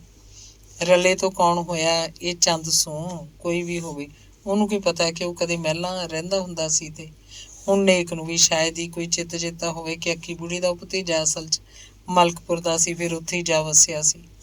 ਸ਼ਾਇਦ ਨੇਕ ਵੀ ਉਹਨੂੰ ਭਦੌੜ ਦਾ ਸਮਝਦਾ ਹੋਵੇ। ਕਦੇ ਉਹ ਇਹ ਸਾਰੇ ਖਿਆਲ ਆਪਣੇ ਦਿਮਾਗ 'ਚੋਂ ਮੱਕੜੀ ਦੇ ਜਾਲੇ ਵਾਂਗ ਲਾਹ ਕੇ ਪਰਾਂ ਸੁੱਟ ਦਿੰਦੀ, ਸਮਝਣ ਲੱਗਦੀ ਕਿ ਨਹੀਂ, ਇਹ ਉਹਦਾ ਮੁੰਡਾ ਨਹੀਂ ਹੋਏਗਾ, ਹੋਰ ਕੋਈ ਮੁੰਡਾ ਹੈ। ਮਲਕਪੁਰ ਛੋਟਾ ਪਿੰਡ ਤਾਂ ਨਹੀਂ, ਅਨੇਕਾਂ ਮੁੰਡੇ ਹੋਣਗੇ ਉੱਥੇ ਜੱਟ ਜ਼ਿਮੀਂਦਾਰਾਂ ਦੇ। ਸਾਰੇ ਡਰ ਭੈ ਦੂਰ ਕਰਕੇ ਉਹ ਇਹੀ ਵਿਸ਼ਵਾਸ ਚਿੱਤ ਤੇ ਧਰਦੀ ਕਿ ਇਹ ਮੁੰਡਾ ਕੋਈ ਹੋਰ ਹੈ। ਰੱਬ ਕਰੇ ਹੋਰ ਕਿਸੇ ਦਾ ਹੋਵੇ। ਇਹ ਵੀ ਸੋਚਦੀ, ਬੰਨਿਆ ਤਾਂ ਨਹੀਂ ਕਿ ਇਸੇ ਮੁੰਡੇ ਦੀ ਗੱਲ ਸਿਰੇ ਚੜੂਗੀ। ਪਹਿਲਾਂ ਕਿਹੜਾ ਮੁੰਡੇ ਦੇਖੇ ਨਹੀਂ। ਪਹਿਲਾਂ ਕਦੇ ਵੀ ਜਦੋਂ ਮੁੰਡੇ ਦੀ ਦੱਸ ਪੈਂਦੀ ਹੁੰਦੀ ਤਾਂ ਇਹੀ ਲੱਗਦਾ ਰਹਿੰਦਾ ਕਿ ਇੱਥੇ ਕੰਮ ਬਣ ਜਾਊਗਾ, ਜ਼ਰੂਰ ਬਣੇਗਾ। ਦੇਖੋ ਚੰਦ ਸੂੰ ਕੀ ਜਵਾਬ ਲੈ ਕੇ ਆਉਂਦਾ। ਉਹ ਨੇਕ ਨੂੰ ਉਡੀਕਦੀ ਰਹਿੰਦੀ। ਕੋਠੇ ਤੇ ਬਨੇਰੇ ਤੇ ਕਾਂ ਕਦੇ ਨਹੀਂ ਬੋਲਿਆ ਸੀ। ਕੋਲਾਂ ਬੋਲਦੀਆਂ, ਕਦੇ ਬੋਲਵੇ ਚੰਦਰਿਆ ਕਾਵਾਂ। ਕਈ ਦਿਨਾਂ ਬਾਅਦ ਨਾਈਆਂ ਦੀ ਤੇਜੋ ਦਾ ਭਤੀਜਾ ਆ ਖੜਾ। ਤੜਕੇ ਉਹ ਰੋਟੀ ਟੁਕਦਾਰ ਕਰਨ ਲੱਗੀ ਸੀ। ਪ੍ਰਤਾਪੀ ਦੀ ਮਾਂ ਮਰ ਗਈ ਸੀ। ਉਹ ਸੁਣਾਉਣੀ ਲੈ ਕੇ ਆਇਆ ਸੀ। ਹੱਥਲਾ ਕੰਮ ਛੱਡ ਕੇ ਉਹ ਰੋਣ ਪਿੱਟਣ ਬੈਠ ਗਈ। ਗੁਆਂਢ ਦੀਆਂ ਬੁੜੀਆਂ ਆ ਗਈਆਂ। ਬੀਬੋ ਹੱਥ ਉਹਨੇ ਗੱਜਣ ਨੂੰ ਬੁਲਾਇਆ। ਤੇਜੋ ਦਾ ਭਤੀਜਾ ਚਾਹ ਪੀ ਕੇ ਵਾਪਸ ਚਲਿਆ ਗਿਆ ਸੀ। ਪ੍ਰਤਾਪੀ ਨੇ ਗੱਜਣ ਬੁੜੀ ਫੂਕਣ ਤੋਂ ਪਹਿਲਾਂ ਮਹਿਲਾਂ ਪਹੁੰਚ ਗਏ। ਉਹ ਰਾਤ ਕੱਟ ਕੇ ਦੂਜੇ ਦਿਨ ਮੁੜੇ। ਇਸ ਤਰ੍ਹਾਂ ਰਾਤ ਰੋਣ ਪਿੱਟਣ ਦੇ ਹਾਲਾਤ ਵਿੱਚ ਪ੍ਰਤਾਪੀ ਨੇਕ ਨਾਲ ਕੋਈ ਗੱਲ ਨਾ ਕਰ ਸਕੀ। ਜੋਗੀਪੁਰ ਤੋਂ ਬੁੜੀ ਦੀ ਮੁਕਾਨ ਗਏ, ਨਾਲ ਸ਼ਰੀਕੇ ਦੇ ਬੰਦੇ ਤੇ ਬੁੜੀਆਂ ਸੀ। ਉਸੇ ਦਿਨ ਹੋਰ ਮੁਕਾਣਾ ਵੀ ਆਈਆਂ। ਉਸ ਦਿਨ ਵੀ ਕੋਈ ਗੱਲ ਨਾ ਹੋ ਸਕੀ। ਭੋਗ ਵਾਲੇ ਦਿਨ ਗੱਜਣ ਤਾਂ ਵਾਪਸ ਹੋ ਗਿਆ। ਪ੍ਰਤਾਪੀ ਮਹਿਲਾਂ ਰਹਿ ਪਈ। ਰਾਤ ਨੂੰ ਉਹ ਡੇਰੇ ਗਈ। ਭੋਗ ਤੇ ਆਏ ਲਗਭਗ ਸਭੇ ਜਣੇ ਚਲੇ ਗਏ ਸੀ। ਬੁੜੀ ਦਾ ਹਕਾਮਾ ਕੀਤਾ ਗਿਆ ਸੀ। ਲੱਡੂ ਪੱਕੇ ਸਨ। ਅਗਵਾੜ ਦੇ ਸ਼ਰੀਕੇ 'ਚ ਤੇ ਪਿੰਡ 'ਚ ਖਾਸ ਘਰਾਂ ਨੂੰ ਜੋਖਵੇਂ ਲੱਡੂ ਦਿੱਤੇ ਗਏ ਤੇ ਰੋਟੀ ਵੀ। ਨੇਕਦਾਸ ਨੇ ਅੰਦਰ ਖਾਤੇ ਖਾਸਾ ਖਰਚ ਕਰਤਾ ਸੀ। ਕੈਲੇ ਜੈਲੇ 'ਚ ਇੰਨੀ ਪਹੁੰਚ ਕਿੱਥੇ ਸੀ। ਉੱਤਮ ਨੌਕਰੀ ਪੇਸ਼ਾ ਆਦਮੀ ਸੀ, ਉਹ ਵੀ ਸਕੂਲ ਮਾਸਟਰ। ਉਹ ਤੋਂ ਵੀ ਨੇਕਦਾਸ ਨੇ ਬਹੁਤਾ ਖਰਚ ਨਹੀਂ ਕਰਵਾਇਆ। ਨੇਕਦਾਸ ਲਈ ਇਹ ਕੋਈ ਵੱਡੀ ਗੱਲ ਨਹੀਂ ਸੀ। ਉਹਦੀ ਸਿੱਖੀ ਸੇਵਕੀ ਬਹੁਤ ਸੀ। ਪਾਸੇ ਦੇ ਪਿੰਡਾਂ 'ਚ ਮਹੰਤ ਦੀ ਮਾਂ ਮਰੀ ਸੁਣ ਕੇ ਲੋਕ ਦੂਰੋਂ ਆਏ। ਜਾਂਦੇ ਪ੍ਰਤਾਪੀ ਨੇ ਗੱਲ ਛੜੀ, ਹਾਂ ਭਾਈ ਨੇਕ ਕੀ ਪਤਾ ਸੁਤਾ ਆਇਆ ਫਿਰ ਮਲਕਪੁਰ ਦਾ। ਅੱਛਾ ਬਹਿ ਜਾ ਭਾਈ। ਚੰਦ ਸੂ ਤਾਂ ਕਈ ਦਿਨ ਹੋ ਗਏ ਆਇਆ ਸੀ। ਅੱਜ ਭੋਗ ਤੇ ਆਇਆ ਸੀ ਉਹ। ਕੱਠ-ਵੱਠ 'ਚ ਅੱਜ ਨਹੀਂ ਕੋਈ ਗੱਲ ਹੋਈ। ਹਾਂ ਕੀ ਦੱਸਿਆ ਉਹਨੇ? ਪ੍ਰਤਾਪੀ ਅੱਧ-ਖੁਦੀ ਹੋ ਕੇ ਬੈਠੀ ਸੀ। ਨੇਕ ਪਹਿਲਾਂ ਤਾਂ ਥੋੜਾ ਹੱਸਿਆ, ਫਿਰ ਕਹਿੰਦਾ, ਇਹ ਤਾਂ ਉਹੀ ਮੁੰਡਾ ਹੈ, ਉਹ ਜਿਉਣ ਇੱਥੇ ਰਹਿੰਦਾ ਹੁੰਦਾ। ਉਹ ਹੁੰਦੀ ਸੀ ਅੱਕੀ ਬੁੜੀ, ਉਹਦਾ ਭਤੀਜਾ। ਇੱਥੇ ਜ਼ਮੀਨ ਮਿਲ ਗਈ ਸੀ ਉਹਨੂੰ, ਇੱਥੋਂ ਵੇਚ ਕੇ ਫਿਰ ਉਹ ਉੱਥੇ ਜਾ ਵਸਿਆ ਸੀ। ਉਹਦਾ ਪਿਓ ਤਾਂ ਭਦੌੜ ਰਹਿੰਦਾ, ਪਤਾ ਨਹੀਂ ਮਰ ਗਿਆ, ਪਤਾ ਨਹੀਂ ਹੈਗਾ। ਜਿਉਣਾ ਉੱਥੇ ਹੈ ਹੁਣ। ਬੜਾ ਚੰਗਾ ਕੰਮ ਦੱਸੀਂਦਾ ਉਹਦਾ। ਪ੍ਰਤਾਪੀ ਸਭ ਜਾਣਦੀ ਸੀ, ਪਰ ਸੁਣੀ ਗਈ। ਉਹਦੇ 'ਚ ਬੋਲਣ ਦੀ ਹਿੰਮਤ ਨਹੀਂ ਰਹਿ ਗਈ ਸੀ। ਜਿਉਣੇ ਦਾ ਨਾਂ ਉਹਦੇ ਪਿੰਡੇ ਵਿੱਚ ਦੀ ਪਤਲੀ ਤਾਰ ਵਾਂਗ ਫਿਰ ਗਿਆ। ਚੀਸ ਹਾਲੇ ਵੀ ਸੀ। ਉਹਨੂੰ ਸਮਝ ਨਹੀਂ ਸੀ ਆ ਰਿਹਾ ਕਿ ਉਹ ਕੀ ਕਹੇ, ਹਾਂ ਕਹੇ ਜਾਂ ਨਾ ਕਹੇ। ਖੈਰ ਉਹਨੇ ਉਦਾਸ ਜਿਹੇ ਲਹਿਜੇ 'ਚ ਪੁੱਛ ਲਿਆ, ਕਿੰਨੇ ਮੁੰਡੇ ਨੇ ਉਹਦੇ? ਇਹ ਤਾਂ ਤੈਨੂੰ ਉਦੋਂ ਹੀ ਦੱਸਤਾ ਸੀ, 3 ਮੁੰਡੇ ਨੇ, ਕੁੜੀ ਹੈ ਨਹੀਂ ਕੋਈ। ਚੱਲ ਠੀਕ ਆ, ਕੁੜੀ ਹੈ ਨਹੀਂ। ਇਹ ਵੱਡਾ ਮੁੰਡਾ 10 ਜਮਾਤਾਂ ਪਾਸ ਹੈ, ਮੁਰਗੀ ਖਾਨਾ ਖੋਲ ਰੱਖਿਆ। ਛੋਟੇ ਮੁੰਡੇ ਅਨਪੜ੍ਹ ਨੇ, ਖੇਤੀ ਦਾ ਕੰਮ ਕਰਦੇ ਨੇ ਪਿਓ ਨਾਲ। ਜ਼ਮੀਨ ਕਿੰਨੀ ਆਉਂਦੀ ਹੈ ਮੁੰਡੇ ਨੂੰ? ਜ਼ਮੀਨ ਤਾਂ ਸਾਰੀ 10 ਕਿੱਲੇ ਹੈ। ਸਮਝ ਤਿੰਨਾਂ ਦੀ 10 ਕਿੱਲੇ। ਫਿਰ ਨੇਕਦਾਸ ਕਹਿਣ ਲੱਗਿਆ, ਜ਼ਮੀਨਾਂ ਉੱਧਰਲੇ ਪਿੰਡਾਂ ਦੀਆਂ ਚੰਗੀਆਂ ਹੈ, ਆਪਣੇ ਵਰਗੀਆਂ ਨਹੀਂ। ਆਪਣੇ ਕੰਨੀ ਤਾਂ ਜ਼ਮੀਨ ਰੇਸਲੀ ਬਹੁਤ ਹੈ। ਉਹਨਾਂ ਪਿੰਡਾਂ ਦੀਆਂ ਜ਼ਮੀਨਾਂ ਤਕੜੀਆਂ ਨਹੀਂ। ਉਹ ਆਪ ਹੀ ਦੱਸਣ ਲੱਗਿਆ, ਅੱਜ ਕੱਲ੍ਹ ਜ਼ਮੀਨਾਂ ਨੂੰ ਘੱਟ ਦੇਖਦੇ ਆ ਲੋਕ। ਲੋਕ ਦੇਖਦੇ ਆ ਮੁੰਡਾ ਕਮਾਊ ਹੋਵੇ, ਬਸ ਠੀਕ ਹੈ।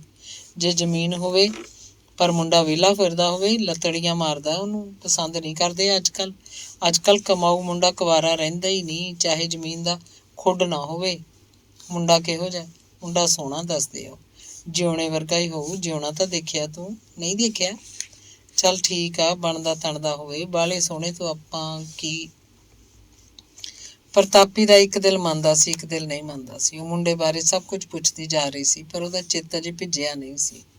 ਉਹਦਾ ਦਿਲ ਕਰਦਾ ਸੀ ਉਹਨੂੰ ਹਾਂ ਨਾ ਕੋਈ ਪੁੱਛੇ ਹੀ ਨਾ, ਉਹਦਾ ਇਸ ਮਾਮਲੇ 'ਚ ਦਖਲ ਹੀ ਨਾ ਹੋਵੇ, ਕੋਈ ਹੋਰ ਹੀ ਕਰੇ ਸਾਰੀ ਗੱਲ।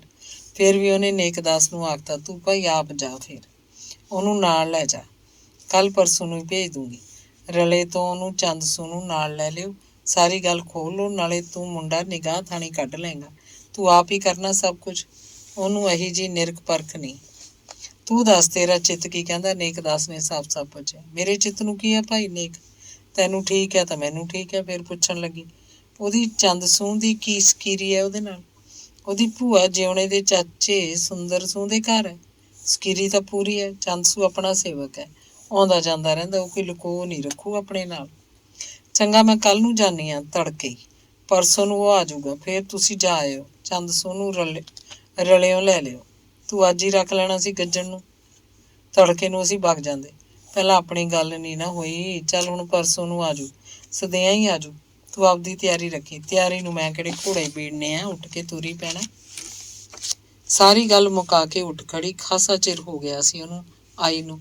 ਰੋਟੀ ਘਰੋਂ ਖਾ ਕੇ ਆਈ ਸੀ। ਨੇਕਦਾਸ ਉਹਨੂੰ ਘਰ ਤੱਕ ਛੱਡਣ ਆਇਆ। ਘਰ ਪਹਿਲਾਂ ਵਾਂਗ ਹੀ ਟਹਿਕ ਰਿਹਾ ਸੀ। ਨਿਆਣੇ ਨਿੱਕੇ ਰੌਲਾ ਪਾ ਰਹੇ ਸੀ, ਜਿਵੇਂ ਦਿਆਲੋ ਉਹਨਾਂ ਦੀ ਮਾਂ ਕਿਧਰੇ ਵੀ ਨਾ ਗਈ ਹੋਵੇ, ਘਰ 'ਚ ਵੀ ਹੋਵੇ ਕਿਧਰੇ ਇੱਧਰ ਉੱਧਰ। ਪਹਿਲਾਂ ਉਹਦੀ ਹੋਂਦ ਵੀ ਅਣਹੋਂਦ ਵਰਗੀ ਲੱਗਦੀ ਹੁੰਦੀ, ਹੁਣ ਉਹਦੀ ਅਣਹੋਂਦ ਵੀ ਹੋਂਦ ਵਰਗੀ ਲੱਗ ਰਹੀ ਸੀ। ਸਾਰੇ ਟੱਬਰ ਲਈ ਜਿਵੇਂ ਕੁਝ ਗੁਆ ਕੇ ਕੁਝ ਵੀ ਨਾ ਗੁਆਚਿਆ ਹੋਵੇ। ਪ੍ਰਤਾਪੀ ਸੀ ਜਿਹਨੇ ਹੌਕਾ ਲੈ ਕੇ ਆਖਿਆ, ਨੇਕ, ਮਾਂ ਬਿਨਾਂ ਦੇਖ ਘਰ ਖਾਲੀ ਖਾਲੀ ਲੱਗਦਾ ਹੈ। ਨੇਕਦਾਸ ਬੈਠਾ ਨਹੀਂ, ਖੜਾ ਖੜਾ ਡੇਰੇ ਨੂੰ ਮੁੜ ਪਿਆ। ਪ੍ਰਤਾਪੀ ਨੇ ਜੈਲੇ ਤੇ ਕੈਲੇ ਨਾਲ ਕੁਝ ਗੱਲਾਂ ਕੀਤੀਆਂ। ਫਿਰ ਜਿੰਨਾ ਚਿਰ ਕੈਲੇ ਦੀ ਬਹੂ ਦਾ ਕੰਮ ਨਹੀਂ ਮੁੱਕਿਆ, ਉਹਦੇ ਕੋਲ ਬੈਠੀ ਰਹੀ।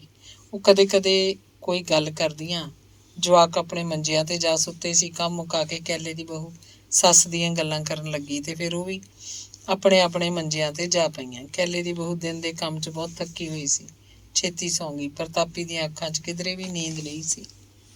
ਉਹਦੇ ਦਿਮਾਗ 'ਚ ਨਾ ਤਾਂ ਆਪਣੀ ਬੀਬੋ ਸੀ ਤੇ ਨਾ ਬੀਬੋ ਲਈ ਲੱਭਿਆ ਮੁੰਡਾ। ਜਿਉਣਾ ਮੁੜ ਘੁੜ ਕੇ ਉਹਦੇ ਮੱਥੇ ਨਾਲ ਆ ਵੱਜਦਾ। ਕਿੰਨੇ ਵਰ੍ਹੇ ਹੋ ਗਏ ਪ੍ਰਤਾਪੀ ਨੇ ਉਹਨੂੰ ਕਿਧਰੇ ਵੀ ਦੇਖਿਆ ਨਹੀਂ ਸੀ। ਉਹ ਸੋਚਦੀ, ਹੁਣ ਤਾਂ ਉਹ ਵੀ ਉਹਦੇ ਜਿੰਨਾ ਹੀ ਉਤਾਰ ਉਮਰ ਹੋ ਗਿਆ ਹੋਏਗਾ, ਪਰ ਉਹਦੇ ਸਾਹਮਣੇ ਉਹਦੀ ਉਹੀ ਮੂਰਤ ਦਿਖਾਈ ਦਿੰਦੀ ਜਦੋਂ ਉਹ ਇੱਥੇ ਮਿਲਣਾ ਹੁੰਦਾ ਸੀ। ਦਾੜੀ ਮੁੱਛਾਂ ਫੁੱਟ ਰਹੀਆਂ ਸੀ। ਉਹ ਕਿੰਨਾ ਡਰ ਗਿਆ ਸੀ, ਪਿੰਡੋਂ ਹੀ ਭੱਜ ਗਿਆ। ਉਹ ਕਿੰਨਾ ਸਮਝਦਾਰ ਸੀ, ਜੋਗੀਪੁਰ ਕਦੇ ਗੇੜਾ ਨਹੀਂ ਮਾਰਿਆ। ਨਹੀਂ ਤਾਂ ਮਾੜੀ ਜੀ ਗੱਲ ਹੋਵੇ, ਮੁੰਡੇ ਫੱਟ ਕੁੜੀਆਂ ਦੇ ਸਹੁਰੀ ਜਾ ਵੜਦੇ ਆ, ਅਗਲੇ ਦੀ ਜ਼ਿੰਦਗੀ 'ਚ ਵੱਟੇ ਪਾਉਣ ਜਾਂ ਜੁੱਤੀਆਂ ਖਾ ਕੇ ਮੁੜਨਗੇ। ਉਹ ਜਿਹਾ ਨਹੀਂ ਸੀ। ਪ੍ਰਤਾਪੀ ਸੋਚਦੀ, ਜਿਵੇਂ ਮੈਂ ਉਹਨੂੰ ਸਾਰੀ ਉਮਰ ਯਾਦ ਰੱਖਿਆ, ਉਹਨੇ ਵੀ ਜ਼ਰੂਰ ਮੈਨੂੰ ਕਦੇ ਭੁਲਾਇਆ ਨਹੀਂ ਹੋਏਗਾ। ਆਪਣੀ ਕੁੜੀ ਖਾਤਰ ਮੁੰਡਾ ਮਿਲਣ ਦੀ ਖੁਸ਼ੀ ਨਾਲੋਂ ਵੱਧ ਉਹਨੂੰ ਆਪਣਾ ਸਰੂਰ ਸੀ। ਉਹ ਹੈਰਾਨ ਸੀ, ਇਹ ਤਾਂ ਦੁਨੀਆ ਹੀ ਪਲਟ ਜਾਏਗੀ। ਇੱਕ ਤਰ੍ਹਾਂ ਨਾਲ ਉਹ ਮੁੜ ਕੇ ਮੈਨੂੰ ਮਿਲ ਜਾਏਗਾ। ਪਰ ਨਾਲ ਦੀ ਨਾਲ ਉਹਦੀ ਸੋਚ ਪਰਤਦੀ, ਹੁਣ ਕੀ ਫਾਇਦਾ, ਹੁਣ ਤਾਂ ਉਹ ਗੱਲਾਂ ਬਹੁਤ ਦੂਰ ਚਲੀਆਂ ਗਈਆਂ। ਉੱਠ ਕੇ ਬੈਠ ਜਾਂਦੀ। ਜਦੋਂ ਉਹਨੂੰ ਉਹ ਇਹ ਭੈ ਜਾਗਦਾ ਕਿ ਜੇ ਕਿਸੇ ਨੂੰ ਪਤਾ ਹੋਇਆ ਤਾਂ ਕੀ ਕਹੇਗਾ ਕੋਈ। ਉਹਨਾਂ ਦੇ ਉਸ ਵੇਲੇ ਦੇ ਸੰਬੰਧਾਂ ਦਾ ਜ਼ਰੂਰ ਕਿਧਰੇ ਨਾ ਕਿਧਰੇ ਪਤਾ ਹੋਊਗਾ। ਉਹ ਦਿਮਾਗ ਲੜਾਉਂਦੀ, ਭਲਾ ਕਿਹਨੂੰ ਕਿਹਨੂੰ ਪਤਾ ਹੋ ਸਕਦਾ। ਲੱਖ ਯਤਨ ਕਰਨ ਉਪਰੰਤ ਵੀ ਉਹਨੂੰ ਚੇਤੇ 'ਚ 3 ਜਣੇ ਆਉਂਦੇ, ਉਹਦੀ ਮਾਂ ਦਿਆਲੋ, ਅੱਕੀ ਬੁੜੀ ਤੇ ਨਾਈਆਂ ਦੀ ਤੇਜੋ। ਇੱਕ ਤਰ੍ਹਾਂ ਨਾਲ ਉਹਨੂੰ ਅਕਹਿ ਮਾਨਸਿਕ ਤਸੱਲੀ ਮਿਲਦੀ ਕਿ ਤਿੰਨੇ ਹੁਣ ਇਸ ਸੰਸਾਰ 'ਚ ਨਹੀਂ ਸੀ। ਚੌਥਾ ਕੋਈ ਨਹੀਂ ਸੀ ਜਿਹੜਾ ਉਹਨਾਂ ਦੀ ਗੱਲ ਨੂੰ ਜਾਣਦਾ ਹੋਵੇ। ਬਿੰਦ ਦੀ ਬਿੰਦ ਉਹ ਨਿਸ਼ਚਿੰਤ ਹੋ ਜਾਂਦੀ, ਪਰ ਭੈ ਦੀ ਲਹਿਰ ਫੇਰ ਕਿੱਧਰੋਂ ਉੱਠ ਖੜੀ ਹੁੰਦੀ। ਜੇ ਭਲਾ ਜਿਉਣੇ ਨੇ ਆਪ ਕਦੇ ਕਿਸੇ ਨੂੰ ਦੱਸਦਾ ਹੋਇਆ, ਫਿਰ ਮਨ ਸਮਝਾਉਂਦੀ। ਜੇ ਭਲਾ ਉਹਨੇ ਕਿਧਰੇ ਗੱਲ ਕੀਤੀ ਵੀ ਹੋਈ ਤਾਂ ਇਹ ਕਿਹੜਾ ਸੱਚ ਸੀ? ਉਹਨੂੰ ਤਾਂ ਵਿਚਾਰੇ ਨੂੰ ਆਪ ਪਤਾ ਨਹੀਂ ਸੀ ਇਹ ਕੀ ਸੀ। ਉਹਨੇ ਪੱਕਾ ਨਿਸ਼ਚਾ ਕੀਤਾ ਕਿ ਜੇ ਬੀਬੋ ਦਾ ਸਾਕ ਉਹਦੇ ਮੁੰਡੇ ਨੂੰ ਹੋ ਵੀ ਗਿਆ ਤਾਂ ਵਿਆਹ ਬਾਅਦ ਰਿਸ਼ਤੇਦਾਰੀ ਦਾ ਆਉਣ ਜਾਣ ਰਹੇਗਾ। ਉਹ ਪੁਰਾਣੀਆਂ ਗੱਲਾਂ ਵੀ ਕਰਿਆ ਕਰਨਗੇ, ਪਰ ਉਹ ਵੀ ਜਿਉਣੇ ਨੂੰ ਧਰਮਦਾਸ ਬਾਰੇ ਨਹੀਂ ਦੱਸੇਗੀ। ਬਸ ਇਹ ਗੱਲ ਦੁਨੀਆ ਤੇ ਹੋਰ ਕੋਈ ਨਹੀਂ ਜਾਣਦਾ। ਉਹਨੇ ਗਿਣਤੀਆਂ ਮਿਣਤੀਆਂ ਵਿੱਚ ਹੀ ਉਹਨੂੰ ਪਤਾ ਨਹੀਂ ਕਦੋਂ ਨੀਂਦ ਆ ਗਈ। ਸੁਪਨੇ 'ਚ ਉਹਨੇ ਜਿਉਣਾ ਦੇਖਿਆ। ਅੱਕੀ ਪਰਾਂ ਮੰਜੇ ਤੇ ਪਈ ਹੈ, ਉਹ ਚੁੱਲ੍ਹੇ ਮੂਹਰੇ ਚਾਹ ਧਰੀ ਬੈਠਾ, ਬਿਲਕੁਲ ਉਹੀ ਸਾਵੇਂ ਦਾ ਸਾਵੇਂ, ਕਿਧਰੇ ਨਹੀਂ ਝਾਕਦਾ, ਚੁੱਲ੍ਹੇ ਵੱਲ ਹੀ ਧਿਆਨ ਹੋਵੇ ਜਿਵੇਂ। ਅਗਲੇ ਦਿਨ ਉਹ ਦੁਪਹਿਰ ਤੀਕ ਜੋਗੀਪੁਰ ਪਹੁੰਚ ਗਈ। ਗੱਜਣ ਖੇਤੋਂ ਆਥਣੇ ਘਰ ਆਇਆ। ਉਹਨੇ ਬੀਬੋ ਹੱਥ ਗੱਜਣ ਨੂੰ ਬਾਹਰਲੇ ਘਰ ਬੁਲਾ ਲਿਆ, ਸਾਰੀ ਗੱਲ ਦੱਸੀ। ਨੇਕ ਤੜਕੇ ਰੱਲੇ ਨੂੰ ਜਾਣ ਖਾਤਰ ਤਿਆਰ ਬੈਠਾ ਹੋਏਗਾ। ਗੱਜਣ ਨੇ ਸਾਰੀ ਗੱਲ ਸਮਝ ਲਈ। ਅਗਲੇ ਦਿਨ ਸਦਿਆਂ ਹੀ ਉਹ ਮਹਿਲਾਂ ਨੂੰ ਤੁਰਨ ਲਈ ਤਿਆਰ ਹੋ ਰਿਹਾ ਸੀ।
ਅੰਗ 28ਵਾਂ।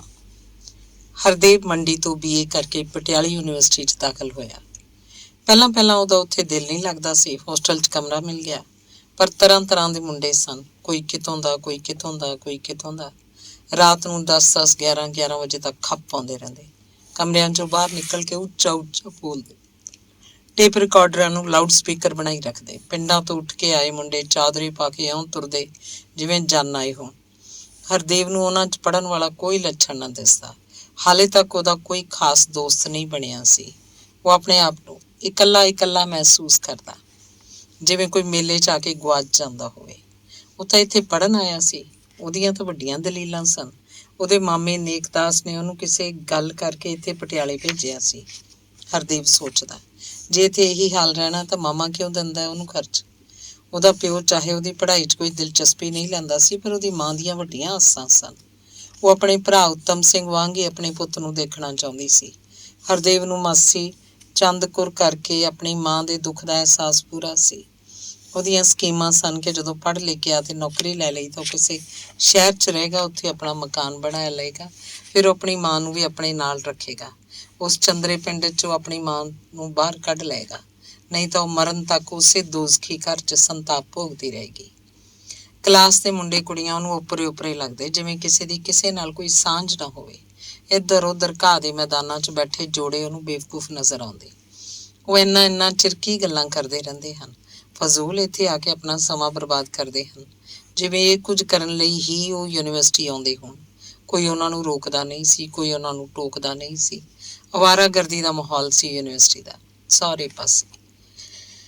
ਉਹ ਹਮੇਸ਼ਾ ਸਨਿਚਰਵਾਰ ਦੀ ਸ਼ਾਮ ਨੂੰ ਪਿੰਡਾਂ ਵੱਲ ਉੱਠ ਤੁਰਦਾ, ਕਦੇ ਮਹਿਲਾਂ ਨੂੰ, ਕਦੇ ਤਲਵੰਡੀ ਨੂੰ, ਕਦੇ ਜੋਗੀਪੁਰ ਨੂੰ। ਕਦੇ ਸੋਮਵਾਰ ਨੂੰ ਮੁੜਨ ਦੀ ਘੇਸਲ ਵੀ ਮਾਰ ਚੜਦਾ। ਉਹਦਾ ਕਿਧਰੇ ਵੀ ਜੀਅ ਨਹੀਂ ਲੱਗ ਰਿਹਾ ਸੀ। ਕੋਰਸ ਦੀਆਂ ਕਿਤਾਬਾਂ ਆਪਣੇ ਆਪ ਕਿੰਨੀਆਂ ਕੁ ਪੜ੍ਹਦਾ। 2 ਕੁ ਮਹੀਨੇ ਲੰਘੇ ਸਨ। ਯੂਨੀਵਰਸਿਟੀ ਦਾ ਮਾਹੌਲ ਬਦਲਣ ਲੱਗਿਆ। ਉਹਦੀ ਕਲਾਸ ਦੇ ਮੁੰਡੇ ਕੁੜੀਆਂ 2-2, 4-4 ਕਰਕੇ ਗਰੁੱਪਾਂ 'ਚ ਅਲੱਗ ਬੈਠਣ ਲੱਗੇ। ਕੈਂਟੀਨ 'ਚ ਜਾ ਕੇ ਇਕੱਠੇ ਚਾਹ ਪੀਂਦੇ। ਉਹ ਵੀ ਇੱਕ ਗਰੁੱਪ 'ਚ ਸ਼ਾਮਲ ਹੋ ਗਿਆ। ਪਤਾ ਨਹੀਂ ਕਦੋਂ ਹੋ ਗਿਆ। 2-4 ਮਹੀਨੇ ਹੋਰ ਲੰਘੇ ਤਾਂ ਵੱਡੇ ਗਰੁੱਪ ਛੋਟੇ ਹੋਣ ਲੱਗੇ। ਤੇ ਫਿਰ ਦੋ ਜਣੇ ਇੱਕ ਮੁੰਡਾ ਇੱਕ ਕੁੜੀ। ਇੰਜ ਨਹੀਂ ਕਿ ਸਾਰੇ ਮੁੰਡੇ ਇਸ ਪ੍ਰਕਾਰ ਦੇ ਸਨ ਜਾਂ ਸਾਰੀਆਂ ਕੁੜੀਆਂ ਹੀ ਇਸ ਤਰ੍ਹਾਂ ਸਨ। ਹਰਦੇਵ ਵੀ ਇੱਕ ਕੁੜੀ ਨਾਲ ਬਹੁਤ ਸਮਾਂ ਗੁਜ਼ਾਰਨ ਲੱਗਿਆ। ਉਹ ਵੀ ਘਾਹ ਮੈਦਾਨ 'ਚ ਕਿੰਨਾ ਚਿਰ ਬੈਠੇ ਰਹਿੰਦੇ। ਉਹ ਵੀ ਕੈਂਟੀਨ 'ਚ ਜਾ ਕੇ ਇਕੱਠੇ ਚਾਹ ਪੀਂਦੇ।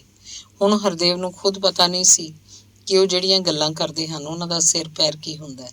ਗੱਲਾਂ ਸਨ ਕਿ ਮੁੱਕਦੀਆਂ ਨਹੀਂ ਸਨ। ਪਤਾ ਨਹੀਂ ਲੱਗਦਾ ਸੀ ਕਿ ਕੋਈ ਗੱਲ ਕਿੱਥੋਂ ਕਿਵੇਂ ਸ਼ੁਰੂ ਹੋਈ। ਉਹ ਗੱਲ ਸਿਰੇ ਲੱਗੀ ਵੀ ਨਹੀਂ ਸੀ, ਵਿਚਕਾਰੋਂ ਹੋਰ ਕੋਈ ਗੱਲ ਕਿਵੇਂ ਸ਼ੁਰੂ ਹੋ ਜਾਂਦੀ। ਹੋਸਟਲ ਦੇ ਕਮਰੇ 'ਚ ਜਾ ਕੇ ਉਹ ਸੋਚਦਾ, ਅੱਜ ਮਨੂ ਨਾਲ ਕੀ ਗੱਲਾਂ ਕੀਤੀਆਂ ਸਨ। ਉਹਨੂੰ ਗੱਲਾਂ ਯਾਦ ਆਉਂਦੀਆਂ ਤਾਂ ਪਤਾ ਲੱਗਦਾ ਕਿ ਇਹ ਗੱਲ ਕਿਉਂ ਸ਼ੁਰੂ ਹੋਈ ਸੀ ਤੇ ਫਿਰ ਮੁੱਕੀ ਕਿੱਥੇ ਜਾ ਕੇ। ਕਈ ਵਾਰ ਉਹਨੂੰ ਮਨੂ ਦੇ ਫਿਕਰੇ ਤਾਂ ਯਾਦ ਰਹਿ ਜਾਂਦੇ। ਉਹਦਾ ਗੱਲ ਕਰਨ ਦਾ ਅੰਦਾਜ਼ ਤਾਂ ਅੱਖਾਂ ਸਾਹਮਣੇ ਹੁੰਦਾ, ਪਰ ਗੱਲ ਦਾ ਪੂਰਾ ਵੇਰਵਾ ਉਹ ਭੁੱਲ ਜਾਂਦਾ। ਹੁਣ ਉਹਨੂੰ ਉੱਚੀ ਬੋਲਦੇ ਤੇ ਲਲਕਾਰੇ ਮਾਰਦੇ ਮੁੰਡੇ ਬੁਰੇ ਨਾ ਲੱਗਦੇ। ਵੱਜਦੇ ਟੇਪ ਰਿਕਾਰਡਰ ਕੁਝ ਵੀ ਬੁਰਾ ਨਹੀਂ ਸੀ।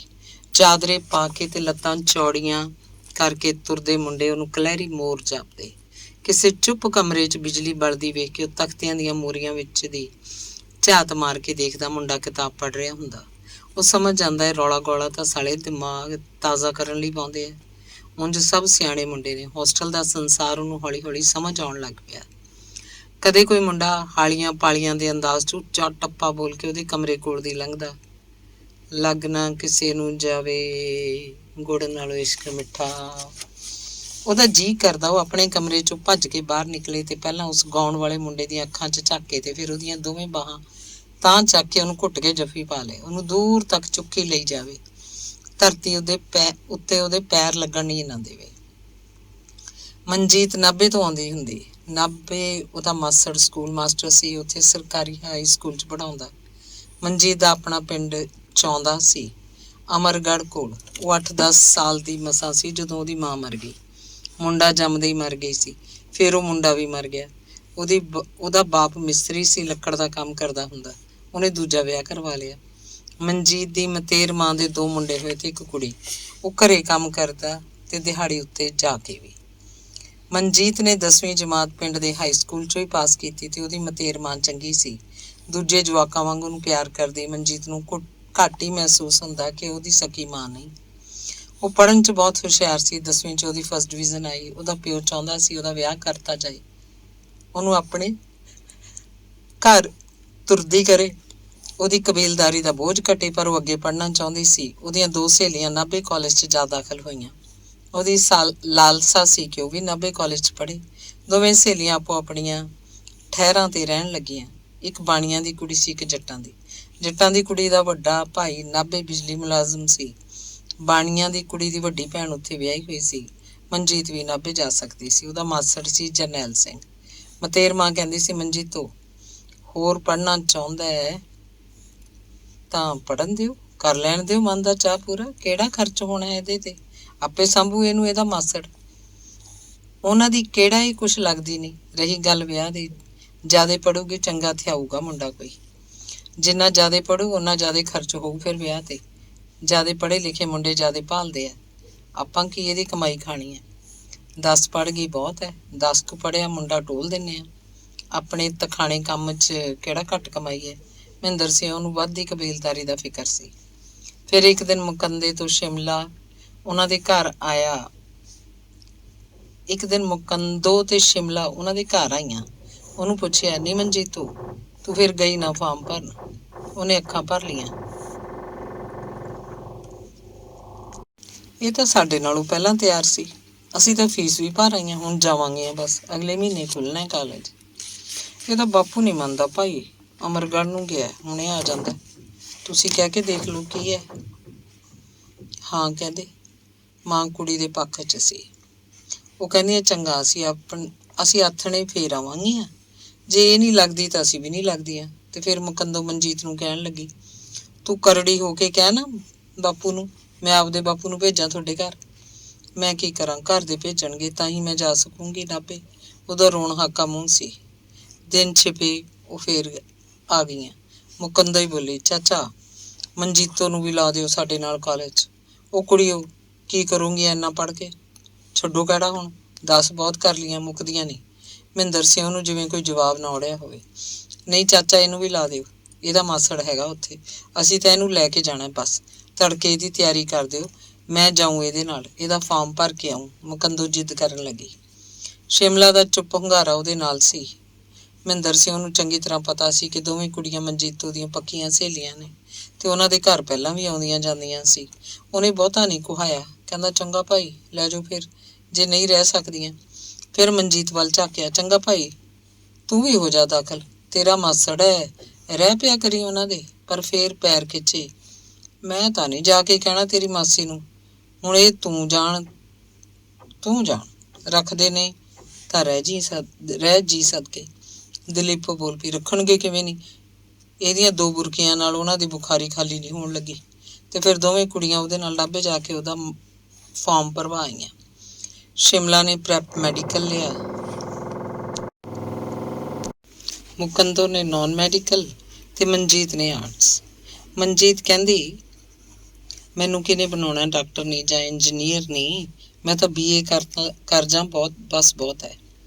ਨਾਭੇ ਵੀ ਉਹ ਇੱਕ ਦੂਜੇ ਘਰ ਆਉਂਦੀਆਂ ਜਾਂਦੀਆਂ। ਸ਼ਿਮਲਾ ਤੇ ਮੁਕੰਦੋ ਦੋਵੇਂ ਹੀ ਪ੍ਰੈਪ ਚੋਂ ਫੇਲ ਹੋ ਗਈਆਂ। ਮੁੜ ਕੇ ਕਾਲਜ ਵੱਲ ਮੂੰਹ ਨਹੀਂ ਕੀਤਾ। ਮਨਜੀਤ ਪਾਸ ਸੀ, ਉਹ BA ਦੇ ਪਾਰਟ 1 'ਚ ਦਾਖਲ ਹੋ ਗਈ।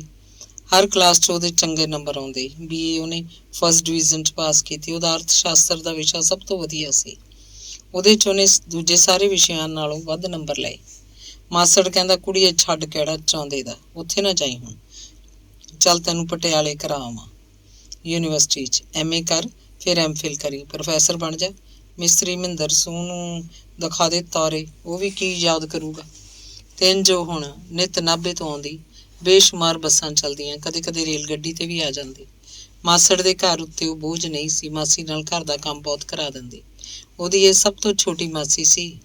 ਉਹਨਾਂ ਦੇ ਬੱਚੇ ਸਕੂਲ ਜਾਂਦੇ ਸੀ, ਉਹ ਬੱਚਿਆਂ ਨੂੰ ਪੜ੍ਹਾ ਦਿੰਦੀ। ਮਾਸੜ ਨੂੰ ਤਾਂ ਸਗੋਂ ਮਨਜੀਤ ਦਾ ਸੁੱਖ ਪੈ ਗਿਆ ਸੀ।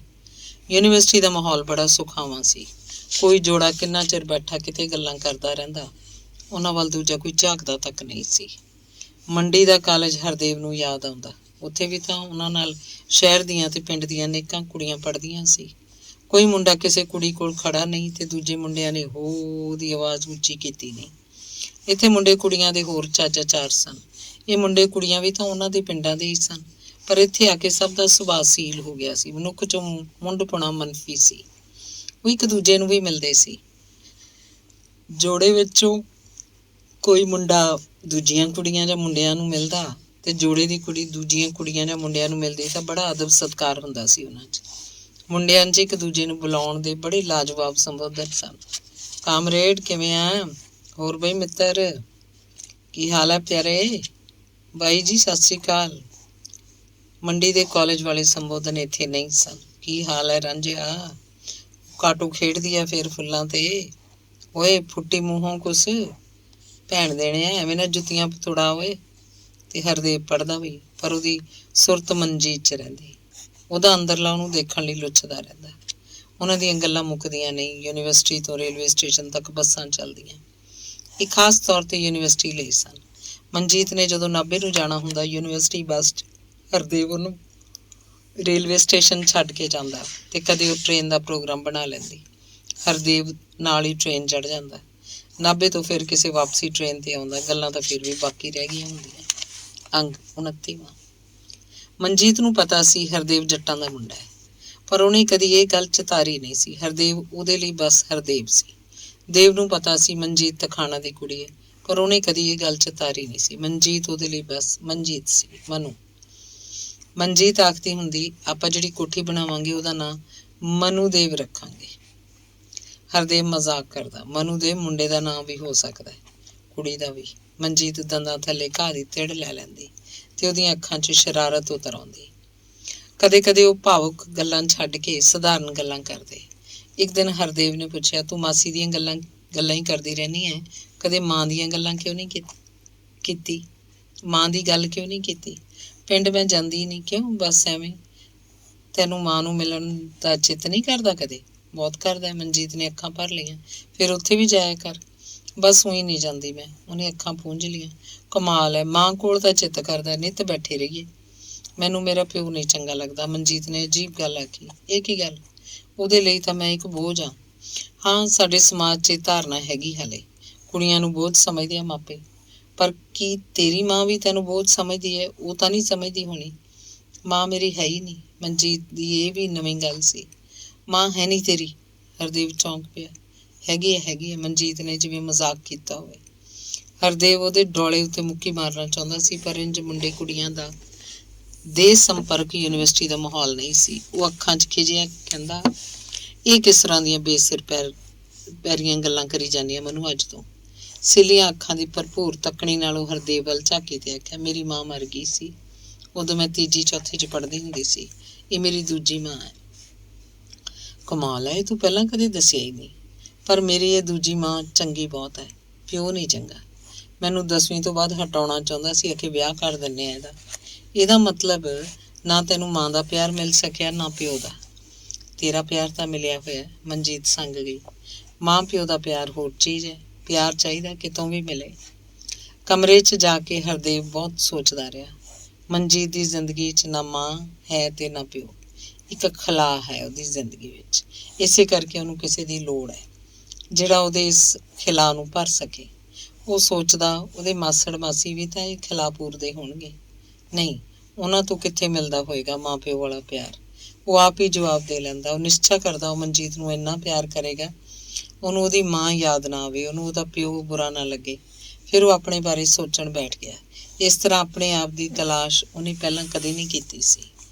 ਉਹਨੇ ਨਿਰਣਾ ਲਿਆ ਉਹਦੀ ਆਪਣੀ ਜ਼ਿੰਦਗੀ ਵਿੱਚ ਵੀ ਬਾਪ ਕਿੱਥੇ ਸੀ? ਬਸ ਮਾਂ ਹੀ ਮਾਂ ਹੈ। ਮਾਂ ਦੇ ਹੱਥ ਪੱਲੇ ਕੁਝ ਨਹੀਂ। ਮਾਂ ਦਾ ਆਪਣਾ ਵਜੂਦ ਵੀ ਕਿੱਥੇ ਹੈ? ਇੱਕ ਨਿਰਾਦਰੀ ਔਰਤ ਬਣ ਕੇ ਰਹਿ ਗਈ ਆ ਉਹ।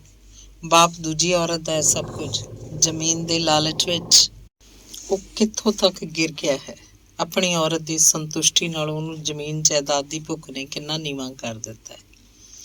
ਜਦੋਂ ਕਦੇ ਵੀ ਉਹ ਪਿੰਡ ਗਿਆ, ਨਾ ਬਾਪੂ ਉਹਨੂੰ ਮਿਲਿਆ ਨਾ ਉਹਨੇ ਦੇਖਿਆ। ਉਹਦੀਆਂ ਅੱਖਾਂ 'ਚ ਪਿੱਤਰੀ ਮੋਹ ਕਿਧਰੇ ਵੀ ਨਹੀਂ ਹੁੰਦਾ। ਉਹਨੂੰ ਯਾਦ ਨਹੀਂ ਸੀ ਕਦੇ ਉਹਦੇ ਪਿਓ ਨੇ ਉਹਨੂੰ ਬੁੱਕਲ 'ਚ ਲੈ ਕੇ ਘੁੱਟਿਆ ਹੋਵੇ। ਇਸੇ ਕਰਕੇ ਉਹਦਾ ਜੋਗੀਪੁਰ ਜਾਣ ਨੂੰ ਦਿਲ ਨਹੀਂ ਕਰਦਾ। ਮਾਂ ਨੇ ਹੱਥੀ ਹੋ ਕੇ ਬੈਠ ਗਈ ਹੈ। ਕੁਝ ਵੀ ਕਰਨ ਜੋਗੀ ਨਹੀਂ। ਜਿਹਦਾ ਸਾਈਂ ਰੁੱਸ ਗਿਆ ਹੋਵੇ ਕੀ ਕਰੇਗੀ ਵਿਚਾਰੀ ਉਹ? ਮਾਮਾ ਹੈ ਬਸ ਇੱਕ। ਮਾਮਾ ਨੇਕਦਾਸ। ਉਹੀ ਉਹਦੀ ਮਾਂ ਹੈ, ਉਹੀ ਉਹਦਾ ਬਾਪ। ਪਰ ਮਾਂ ਬਾਪ ਦਾ ਪਿਆਰ ਤਾਂ ਹੋਰ ਹੀ ਚੀਜ਼ ਹੁੰਦਾ ਹੈ। ਇਹ ਕਿਧਰੋਂ ਵੀ ਨਹੀਂ ਮਿਲ ਸਕਦਾ। ਮਿਲਦਾ ਹੈ ਤਾਂ ਆਪਣਾ ਰੂਪ ਵਟਾ ਕੇ। ਜਿਵੇਂ ਮਨਜੀਤ 'ਚੋਂ ਉਹਨੂੰ ਸੰਸਾਰ ਦਾ ਸਭ ਕੁਝ ਮਿਲਦਾ ਮਹਿਸੂਸ ਹੁੰਦਾ ਹੈ। ਜਿਵੇਂ ਉਹੀ ਉਹਦਾ ਸਭ ਕੁਝ ਹੋਵੇ। ਉਹਨੂੰ ਆਪਣੀ ਖੁਦਗਰਜ਼ੀ ਦਾ ਅਹਿਸਾਸ ਹੁੰਦਾ। ਉਹ ਮਾਮੇ ਨੇਕਦਾਸ ਕੋਲ ਪੈਸੇ ਲੈਣ ਜਾਂਦਾ ਹੈ। ਮਨਜੀਤ ਦੇ ਪਿਆਰ 'ਚ ਗਰਜ ਕੋਈ ਨਹੀਂ। ਸ਼ਾਇਦ ਉਹਨੂੰ ਵੀ ਮੇਰੀ ਲੋੜ ਹੈ ਕਿਉਂ ਨਹੀਂ? ਉਹ ਸੋਚਦਾ। ਅਸੀਂ ਦੋਵੇਂ ਖਿਲਾ ਦੀ ਜੂਨ ਭੋਗ ਰਹੇ ਹਾਂ। ਦੋਵਾਂ ਦੇ ਆਪਣੇ ਆਪਣੇ ਖਿਲਾ ਹਨ। ਹਰ ਕੋਈ ਇੱਕ ਦੂਜੇ ਦੇ ਅਹਿਸਾਸ ਨਾਲ ਆਪਣਾ ਖਿਲਾ ਪੂਰਨ ਦੇ ਹੀਲੇ 'ਚ ਹੈ। ਕਿੰਨਾ ਦਿਲਚਸਪ ਅਮਲ ਹੈ। ਏਦਾਂ ਹੀ ਇੱਕ ਦਿਨ ਭਾਵੁਕ ਪਲਾਂ ਦੇ ਸੰਸਾਰ 'ਚ ਬਾਹਰ ਆ ਕੇ ਮਨਜੀਤ ਉਹਨੂੰ ਪੁੱਛਣ ਬੈਠ ਗਈ, ਤੂੰ ਜੋਗੀਪੁਰ ਬਹੁਤ ਘੱਟ ਜਾਣਾ ਹੈ? ਮਹਿਲਾ ਮਾਮੇ ਕੋਲ ਹੀ ਬਹੁਤਾ ਜਾਣਾ ਹੈ। ਕਿਉਂ? ਮਾਮਾ ਹੀ ਦਿੰਦਾ ਮੈਨੂੰ ਮੇਰਾ ਖਰਚਾ। ਪਿਓ ਨਹੀਂ ਦਿੰਦਾ? ਪਿਓ ਹੈ ਹੀ ਨਹੀਂ। ਹਾਏ, ਤੂੰ ਪਹਿਲਾਂ ਕਿਉਂ ਨਹੀਂ ਦੱਸਿਆ ਮੈਨੂੰ ਕਦੇ ਕਿ ਮੇਰੀ ਮਾਂ ਵਾਂਗ ਤੇਰਾ ਬਾਪ ਵੀ ਨਹੀਂ? ਉਹ ਗੱਲ ਨਹੀਂ। ਹੋਰ ਕਿਵੇਂ? ਬਾਪ ਜਿਉਂਦਾ ਮਰਿਆ ਨਹੀਂ, ਪਰ ਉਹ ਮੇਰਾ ਬਾਪ ਨਹੀਂ ਹੈ। ਇਹ ਕੀ ਗੱਲ ਹੋਈ? ਬਾਪ ਹੈ ਨਹੀਂ ਵੀ ਹੈ। ਮੇਰੀ ਮਾਂ ਤੋਂ ਉਹਨੂੰ ਖੋਹ ਲਿਆ ਕਿਸੇ ਨੇ। ਬੁਝਾਰਤਾਂ ਨਾ ਪਾ, ਸਿੱਧੀ ਗੱਲ ਦੱਸ ਖੋਲ ਕੇ। ਹਰਦੇਵ ਦੱਸਣ ਲੱਗਿਆ, ਮੇਰਾ ਚਾਚਾ ਮਰ ਗਿਆ ਸੀ। ਉਹਦੇ ਹਿੱਸੇ ਦੀ ਜ਼ਮੀਨ ਚਾਚੀ ਦੇ ਨਾਂ ਚੜ੍ਹ ਗਈ। ਚਾਚੀ ਦੇ ਕੋਈ ਜਵਾਕ ਜੱਲਾ ਹੈ ਨਹੀਂ ਸੀ। ਬਾਪੂ ਉਹਨੂੰ ਵੀ ਲੈ ਆਇਆ। ਉਹਨੂੰ ਲੈ ਕੇ ਬਾਹਰਲੇ ਘਰ ਰਹਿਣ ਲੱਗਿਆ। ਮਾਂ ਅੰਦਰਲੇ ਘਰ ਰਹਿੰਦੀ ਹੈ। ਉਦੋਂ ਤੋਂ ਹੀ ਬਾਪੂ ਵਾਸਤੇ ਮੇਰੀ ਚਾਚੀ ਸਭ ਕੁਝ ਹੈ। ਫੇਰ ਤਾਂ ਬੜਾ ਜ਼ਾਲਮ ਹੈ ਬਾਪੂ। ਮਨਜੀਤ ਦੇ ਚਿਹਰੇ ਉੱਤੇ ਉਦਾਸੀ ਤੇ ਗੁੱਸੇ ਦੇ ਰਲੇ ਮਿਲੇ ਭਾਵ ਸੀ। ਹੋਰ ਕੁਝ ਸਮਝ ਲੈ, ਮੇਰਾ ਜੀ ਨਹੀਂ ਕਰਦਾ ਉਹਨੂੰ ਦੇਖਣ ਨੂੰ। ਫਿਰ ਮਾਂ ਦਾ ਕੀ ਕਸੂਰ ਹੈ? ਮਾਂ ਹੀ ਹੈ ਬਸ ਸਭ ਕੁਝ। ਪਰ ਉਹ ਆਪ ਨਰਕ ਭੋਗਦੀ ਹੈ। ਮੇਰਾ ਕੀ ਕਰੇ? ਉਹਦੇ ਕੋਲ ਕੁਛ ਨਹੀਂ। ਮਨਜੀਤ ਨੇ ਹੌਕਾ ਲਿਆ। ਕਹਿੰਦੀ, ਆਪਾਂ ਮਾਂ ਨੂੰ ਆਪਣੇ ਕੋਲ ਰੱਖਾਂਗੇ। MA ਦੇ ਪਹਿਲੇ ਭਾਗ 'ਚ ਉਹਨਾਂ ਦੋਵਾਂ ਦੇ ਚੰਗੇ ਨੰਬਰ ਸੀ, ਲਗਭਗ ਇੱਕੋ ਜਿਹੇ। ਦੂਜੇ ਭਾਗ 'ਚ ਉਹ ਜ਼ਿਆਦਾ ਮਿਹਨਤ ਕਰਨ ਲੱਗੇ। ਮਨੂ ਉਹਨੂੰ ਕਹਿੰਦੀ ਰਹਿੰਦੀ ਕਿ ਉਹ ਨਾਭੇ ਕਦੇ ਉਹਨਾਂ ਦੇ ਘਰ ਆਵੇ, ਮਾਸੜ ਤੇ ਮਾਸੀ ਨੂੰ ਮਿਲ ਲਵੇ। ਉਹਨਾਂ ਦੇ ਵਰਤਾਅ ਦਾ ਪਤਾ ਲੱਗ ਜਾਏਗਾ। ਜੇ ਉਹਨਾਂ ਨੇ ਬੁਰਾ ਮੰਨਿਆ ਤਾਂ ਉਹ ਹੋਰ ਕੁਝ ਸੋਚਣਗੇ। ਕਲਾਸਾਂ ਖਤਮ ਕਰਕੇ ਉਹਨਾਂ ਨੇ ਬੱਸ ਫੜੀ, ਨਾਭੇ ਪਹੁੰਚ ਗਏ। ਮਾਸੀ ਸੀ ਇਕੱਲੀ। ਮਾਸੜ ਹਾਲੇ ਸਕੂਲੋਂ ਨਹੀਂ ਆਇਆ ਸੀ। ਮਾਸੀ ਨੇ ਹਰਦੇਵ ਨੂੰ ਚਾਹ ਪਿਆਈ। ਸ਼ੱਕ ਦੀਆਂ ਨਜ਼ਰਾਂ ਨਾਲ ਦੇਖਦੀ ਰਹੀ, ਪਰ ਆਖਿਆ ਕੁਝ ਨਹੀਂ। ਮਨਜੀਤ ਨੇ ਦੱਸਿਆ ਕਿ ਉਹਦੇ ਨਾਲ ਯੂਨੀਵਰਸਿਟੀ 'ਚ ਪੜ੍ਹਦਾ ਹੈ। ਇੱਥੇ ਨਾਭੇ ਆਪਣੇ ਇੱਕ ਦੋਸਤ ਕੋਲ ਆਇਆ ਸੀ। ਪਹਿਲਾਂ ਉਹਦੇ ਨਾਲ ਘਰ ਆ ਗਿਆ। ਚੰਗਾ ਮੁੰਡਾ ਹੈ, ਬਹੁਤ ਸ਼ਰੀਫ ਹੈ। ਹਰਦੇਵ ਉਡੀਕਦਾ ਰਿਹਾ ਕਿ ਉਹਦਾ ਮਾਸੜ ਆਵੇ। ਉਹ ਮਾਸੜ ਦਾ ਰੰਗ ਢੰਗ ਦੇਖ ਲੈਣ, ਦੇਖੀਏ ਕੀ ਕਹਿੰਦਾ। ਪਰ ਜਰਨੈਲ ਸਿੰਘ 4:15 ਵਜੇ ਤੱਕ ਆਇਆ ਹੀ ਨਾ। ਪਹਿਲਾਂ ਤਾਂ ਇਸ ਵੇਲੇ ਨੂੰ ਘਰ ਆ ਜਾਂਦਾ ਸੀ। ਹਰਦੇਵ ਤੇ ਮਨਜੀਤ 3 ਵਜੇ ਘਰ ਪਹੁੰਚੇ ਸੀ। ਬਹੁਤੀ ਦੇਰ ਬੈਠਣਾ ਠੀਕ ਨਹੀਂ ਸੀ। ਹਰਦੇਵ ਨੇ ਵਾਪਸ ਵੀ ਮੁੜਨਾ ਸੀ। ਦੋਸਤ ਨੂੰ ਮਿਲਣ ਦਾ ਤਾਂ ਐਵੇਂ ਬਹਾਨਾ ਸੀ। ਰਾਤ ਨੂੰ ਮਾਸੀ ਨੇ ਜਰਨੈਲ ਸਿੰਘ ਨੂੰ ਸਭ ਕੁਝ ਦੱਸਿਆ ਹੋਵੇਗਾ। ਤੜਕੇ ਮਨਜੀਤ ਜਦੋਂ ਪਟਿਆਲੇ ਨੂੰ ਜਾਣ ਲਈ ਤਿਆਰ ਹੋ ਰਹੀ ਸੀ, ਮਾਸੜ ਨੇ ਢੰਗ ਜਿਹੇ ਨਾਲ ਗੱਲ ਛੇੜੀ। ਮਨਜੀਤੋ, ਕੱਲ ਜਿਹੜਾ ਮੁੰਡਾ ਘਰ ਆਇਆ ਸੀ ਤੇਰੇ ਨਾਲ, ਕਿੱਥੋਂ ਦਾ? ਇਹਨਾਂ ਦਾ ਪਿੰਡ ਤਾਂ ਮਾਸੜ ਜੀ ਉੱਧਰ ਹੈ, ਸੰਗਰੂਰ ਵੱਲ, ਜੋਗੀਪੁਰ। ਮਹਿਲਾਂ ਨਾਨਕੇ ਨੇ ਇਹਦੇ। ਉਹ ਇੱਕਦਮ ਸਭ ਕੁਝ ਦੱਸ ਦੇਣਾ ਚਾਹੁੰਦੀ ਸੀ। ਮਿਸਤਰੀਆਂ ਦਾ ਮੁੰਡਾ ਹੈ? ਜਰਨੈਲ ਸਿੰਘ ਨੇ ਸੰਗ ਘਰੋੜ ਕੇ ਪੁੱਛਿਆ। ਇਹ ਤਾਂ ਪਤਾ ਨਹੀਂ, ਸ਼ਾਇਦ। ਮਨਜੀਤ ਝੂਠ ਨਹੀਂ ਬੋਲਣਾ ਚਾਹੁੰਦੀ ਸੀ, ਪਰ ਪਤਾ ਨਹੀਂ ਕਿਉਂ ਉਹਦੀ ਜ਼ੁਬਾਨ ਰੁਕ ਗਈ। ਜਰਨੈਲ ਸਿੰਘ ਸਧਾਰਨ ਗੱਲਾਂ ਕਰਨ ਬਾਅਦ ਚੁੱਪ ਹੋ ਗਿਆ। ਉਹ 1-2 ਗੱਲਾਂ ਕਰਕੇ ਸਾਰਾ ਪਤਾ ਲੈਣਾ ਚਾਹੁੰਦਾ ਸੀ। ਜ਼ਿਆਦਾ ਗੱਲਾਂ ਇਸ ਕਰਕੇ ਨਹੀਂ ਕੀਤੀਆਂ ਕਿਤੇ ਕੁੜੀ ਬੁਰਾ ਨਾ ਮੰਨ ਜਾਏ। ਪਰ ਮਾਸੜ ਮਾਸੀ ਦੀ ਗੰਭੀਰਤਾ ਨੇ ਕੁੜੀ ਨੂੰ ਗੰਭੀਰ ਜ਼ਰੂਰ ਕਰਤਾ। ਉਹਦੇ ਧੁਰ ਅੰਦਰ ਇੱਕ ਕੰਬਣੀ ਛਿੜਨ ਲੱਗੀ। ਹੁਣ ਸਭ ਕੁਝ ਖੁੱਲ੍ਹ ਜਾਏਗਾ। ਇੱਕ ਦਿਨ ਤਾਂ ਖੁੱਲ੍ਹਣਾ ਹੀ ਸੀ। ਉਹਨੇ ਧੀਰਜ ਕੀਤਾ। ਉਹ ਸਾਰੀ ਗੱਲ ਹਰਦੇਵ ਕੋਲ ਜਾ ਕੇ ਕਰੇਗੀ। ਹੁਣ ਸਮਝਦਾਰੀ ਨਾਲ ਚੱਲਣਾ ਪਏਗਾ। ਯੂਨੀਵਰਸਿਟੀ ਉਹਨਾਂ ਦੀਆਂ ਗੱਲਾਂ ਹੋਈਆਂ ਤਾਂ ਹਰਦੇਵ ਕਹਿੰਦਾ, ਲੱਗ ਜਾਣ ਦੇ ਪਤਾ, ਇੱਕ ਦਿਨ ਤਾਂ ਲੱਗਣਾ ਹੀ ਹੈ। ਤੂੰ ਸਗੋਂ ਦੱਸ ਦੇਣਾ ਸੀ ਕਿ ਮੈਂ ਜੱਟਾਂ ਦਾ ਮੁੰਡਾ। ਮੈਨੂੰ ਤਾਂ ਡਰ ਜਾ ਲੱਗਦਾ ਹੈ, ਕਿਤੇ ਮਾਸੜ ਰੱਫੜ ਨਾ ਪਾ ਕੇ ਬਹਿ ਜੇ ਕੋਈ। ਮਾਸੜ ਦਾ ਕੋਈ ਨਹੀਂ, ਗੱਲ ਤੇਰੇ ਪਿਓ ਦੀ ਹੈ। ਉਹਦੀ ਮੈਂ ਕੋਈ ਪਰਵਾਹ ਨਹੀਂ ਕਰਦੀ। ਬਾਪੂ ਦਾ ਮੈਨੂੰ ਕੋਈ ਡਰ ਵੀ ਨਹੀਂ ਮਾਰਿਆ ਗਿਆ। ਮੈਂ ਹੁਣ ਕਦੇ ਵੀ ਨਹੀਂ ਗਈ 14। ਬਸ ਫੇਰ ਕੀ ਡਰ ਹੈ ਤੈਨੂੰ? ਮਾਸੜ ਐਡਾ ਡਿੱਕਾ ਨਹੀਂ ਲਾਉਂਦਾ। ਤੂੰ ਖੁਦ ਆਪਦਾ ਦਿਲ ਤਕੜਾ ਰੱਖ। ਮੇਰੇ ਦਿਲ ਨੂੰ ਕੀ ਖੰਘ ਹੁੰਦੀ ਹੈ? ਮੇਰਾ ਦਿਲ ਤਾਂ ਤਕੜਾ ਹੀ ਹੈ।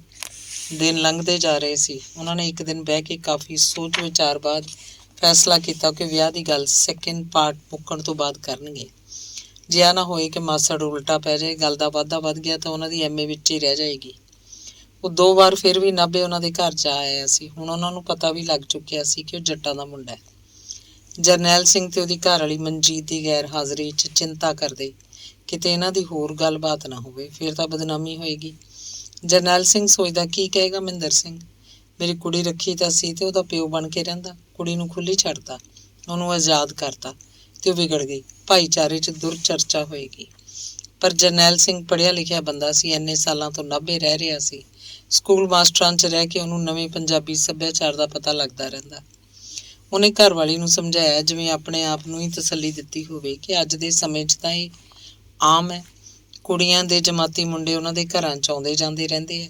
ਕੁੜੀਆਂ ਵੀ ਮੁੰਡਿਆਂ ਦੇ ਘਰ ਜਾ ਆਉਂਦੀਆਂ। ਇਹ ਜ਼ਰੂਰ ਨਹੀਂ ਹੁੰਦਾ ਕਿ ਉਹਨਾਂ ਦੇ ਸੰਬੰਧ ਖਰਾਬ ਹੀ ਹੋਣ। ਤੇ ਨਾਲੇ ਪੋਸਟ ਗ੍ਰੈਜੂਏਟ ਮੁੰਡੇ ਕੁੜੀਆਂ ਉੱਨਤ ਦਿਮਾਗ ਦੇ ਵੀ ਹੋ ਚੁੱਕੇ ਹੁੰਦੇ ਆ। ਉਹਨਾਂ ਨੂੰ ਆਪਣੇ ਨਫੇ ਨੁਕਸਾਨ ਦਾ ਸਾਰਾ ਇਲਮ ਹੁੰਦਾ ਹੈ। ਅਜੇ ਪੜ੍ਹੇ ਲਿਖੇ ਤੇ ਇੰਨੀਆਂ ਜਮਾਤਾਂ ਪੜ੍ਹ ਕੇ ਮੁੰਡੇ ਕੁੜੀਆਂ ਚਿੱਕੜ 'ਚ ਕਾਹਨੂੰ ਪੈਰ ਧਰਦੇ ਆ। ਐਮਏ ਦੇ ਇਮਤਿਹਾਨ ਹੋ ਚੁੱਕੇ ਸੀ, ਪਰ ਹਰਦੇਵ ਨੇ ਹੋਸਟਲ ਦਾ ਕਮਰਾ ਛੱਡਿਆ। ਉੱਥੇ ਪਟਿਆਲੇ ਫਿਰਦਾ ਰਹਿੰਦਾ। ਕਦੇ ਕਿਸੇ ਦੋਸਤ ਦੇ ਪਿੰਡ ਚਲਿਆ ਜਾਂਦਾ, ਮਹਿਲਾਂ ਗੇੜਾ ਮਾਰਦਾ ਤੇ ਮਾਮੇ ਤੋਂ ਪੈਸੇ ਲਿਆਉਂਦਾ। ਮਨਜੀਤ ਨਾਭੇ ਸੀ, ਘਰ ਹੀ ਰਹਿੰਦੀ, ਨਾਵਲ ਕਹਾਣੀਆਂ ਦੀਆਂ ਕਿਤਾਬਾਂ ਪੜ੍ਹਦੀ।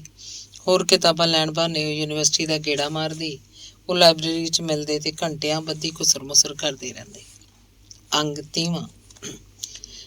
ਮਨਜੀਤ ਨੇ ਮਾਸੀ ਕੋਲ ਗੱਲ ਕੀਤੀ ਤਾਂ ਬੜੇ ਤਰੀਕੇ ਨਾਲ ਸੀ, ਇਸ ਤਰ੍ਹਾਂ ਕਿ ਮਾਸੀ ਨੂੰ ਉਹਦੇ ਨਾਲ ਹਮਦਰਦੀ ਹੋਏਗੀ, ਉਹਦੀ ਮਦਦਗਾਰ ਬਣੇਗੀ। ਪਰ ਸ਼ਬਦ ਜਦੋਂ ਧਰਤੀ ਉੱਤੇ ਬਿਖਰ ਗਏ ਤੇ ਤਣੇ ਫੜਨ ਲੱਗੇ ਤਾਂ 4 ਚੁਫੇਰੇ ਤੂਫਾਨ ਖੜਾ ਹੋ ਗਿਆ।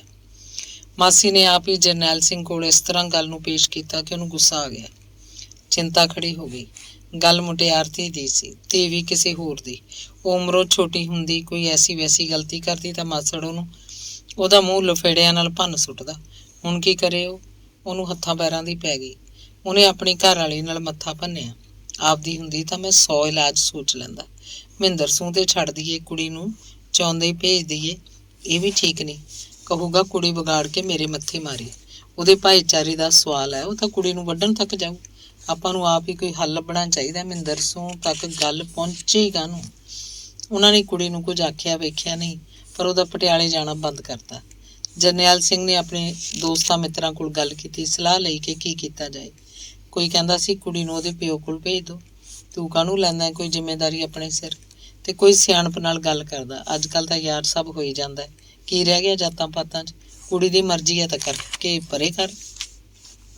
ਇੱਕ ਨੇ ਵੀ ਕਿਹਾ ਮੁੰਡਾ ਰੁਜ਼ਗਾਰ ਤੇ ਲੱਗਿਆ ਹੋਵੇ ਫੇਰ ਕੋਈ ਡਰ ਨਹੀਂ, ਪਿੱਛੋਂ ਸਭ ਠੀਕ ਹੋ ਜਾਂਦਾ। ਕੁੜੀ ਆਪ ਵੀ ਤਾਂ MA ਪਾਸ ਹੈ, ਉਹ ਵੀ ਕਰੂਗੀ ਕੋਈ ਸਰਵਿਸ, ਪਰ ਪਹਿਲਾਂ ਠੋਕਰ ਲੈ ਕੁੜੀ ਨੂੰ ਵੀ ਤੇ ਮੁੰਡੇ ਨੂੰ ਵੀ। ਜਰਨੈਲ ਸਿੰਘ ਸਨਿਚਰਵਾਲ ਵਾਲੇ ਦਿਨ ਸ਼ਾਮ ਨੂੰ 14 ਗਿਆ, ਰਾਤ ਉੱਥੇ ਠਹਿਰਿਆ। ਨਾਭੇ ਆਪਣੀ ਘਰ ਵਾਲੀ ਨੂੰ ਤਾੜ ਕੇ ਗਿਆ ਕਿ ਮਨਜੀਤ ਨੂੰ ਘਰੋਂ ਕਿਧਰੇ ਵੀ ਬਾਹਰ ਨਾ ਜਾਣ ਦੇਵੇ। ਉਹ ਮੁੰਡਾ ਕੀ ਹੈ, ਆ ਜਾਏ ਤਾਂ ਉਹਨੂੰ ਬਾਹਰੋਂ ਹੀ ਮੋੜ ਦੇਵੇ। ਕਹੇ ਕਿ ਮਨਜੀਤ ਆਪਣੇ ਮਾਸੜ ਨਾਲ 14 ਨੂੰ ਚਲੀ ਗਈ। ਰਾਤ ਨੂੰ ਰੋਟੀ ਪਾਣੀ ਤੋਂ ਬਾਅਦ ਜਰਨੈਲ ਸਿੰਘ ਨੇ ਮਹਿੰਦਰ ਸਿੰਘ ਨੂੰ ਗੱਲ ਸਮਝਾਈ। ਮਹਿੰਦਰ ਸਿੰਘ ਤਾਂ ਥਰ-ਥਰ ਕੰਬਣ ਲੱਗ ਪਿਆ। ਕਹਿੰਦਾ ਇਹ ਕਿਵੇਂ ਹੋ ਸਕਦਾ, ਹੁਣ ਸਾਡੀਆਂ ਕੁੜੀਆਂ ਜੱਟਾਂ ਦੇ ਘਰ ਹੀ ਜਾਣਗੀਆਂ, ਮੈਂ ਨਹੀਂ ਇਹ ਹੋਣ ਦੇਣਾ। ਜਰਨੈਲ ਸਿੰਘ ਕਹਿੰਦਾ ਮੈਂ ਵੀ ਕਦੋਂ ਚਾਹੁੰਦਾ, ਮੈਂ ਤਾਂ ਤੈਨੂੰ ਦੱਸਿਆ ਵੀ, ਦੱਸ ਹੁਣ ਕੀ ਕੀਤਾ ਜਾਏ। ਉਹ ਬੋਲਿਆ ਮੈਂ ਤਾਂ ਉਦਣ ਹੀ ਕਹਿੰਦਾ ਸੀ ਦਲੀਪੋ ਨੂੰ ਵੀ ਕੀ ਕਰਨਾ ਹੋਰ ਪੜ੍ਹਾ ਕੇ, 10 ਕਰ ਗਈ, ਹੁਣ ਵਿਆਹ ਕੇ ਪਰਾਂ ਦਫਾ ਕਰੋ। ਇਹਨੇ ਪੱਟੀ ਨਾ ਵੱਜਣ ਦਿੱਤੀ। ਆਖੇ ਕੁੜੀ ਦਾ ਚਿੱਤ ਹੈ ਤਾਂ ਪੜ੍ਹ ਲੈਣ ਦਿਓ ਵਿਚਾਰੀ ਨੂੰ, ਚੰਗਾ ਮੁੰਡਾ ਮਿਲ ਜੂਗਾ। ਲੈ ਹੁਣ ਤਾਂ ਨਹੀਂ ਸੜੀ ਚੰਗੇ ਮੁੰਡੇ ਦੀ, ਉਹ ਜੱਟ ਨਾਲ ਨਿਕਲ ਨੂੰ ਫਿਰਦੀ ਆ। ਦਲੀਪੋ ਕੋਲ ਬੈਠੀ ਸੀ, ਕਹਿੰਦੀ ਮੈਨੂੰ ਕੀ ਪਤਾ ਸੀ ਇਹਨਾਂ ਗੱਲਾਂ ਦਾ, ਬਈ ਐਂ ਕਰੂਗੀ।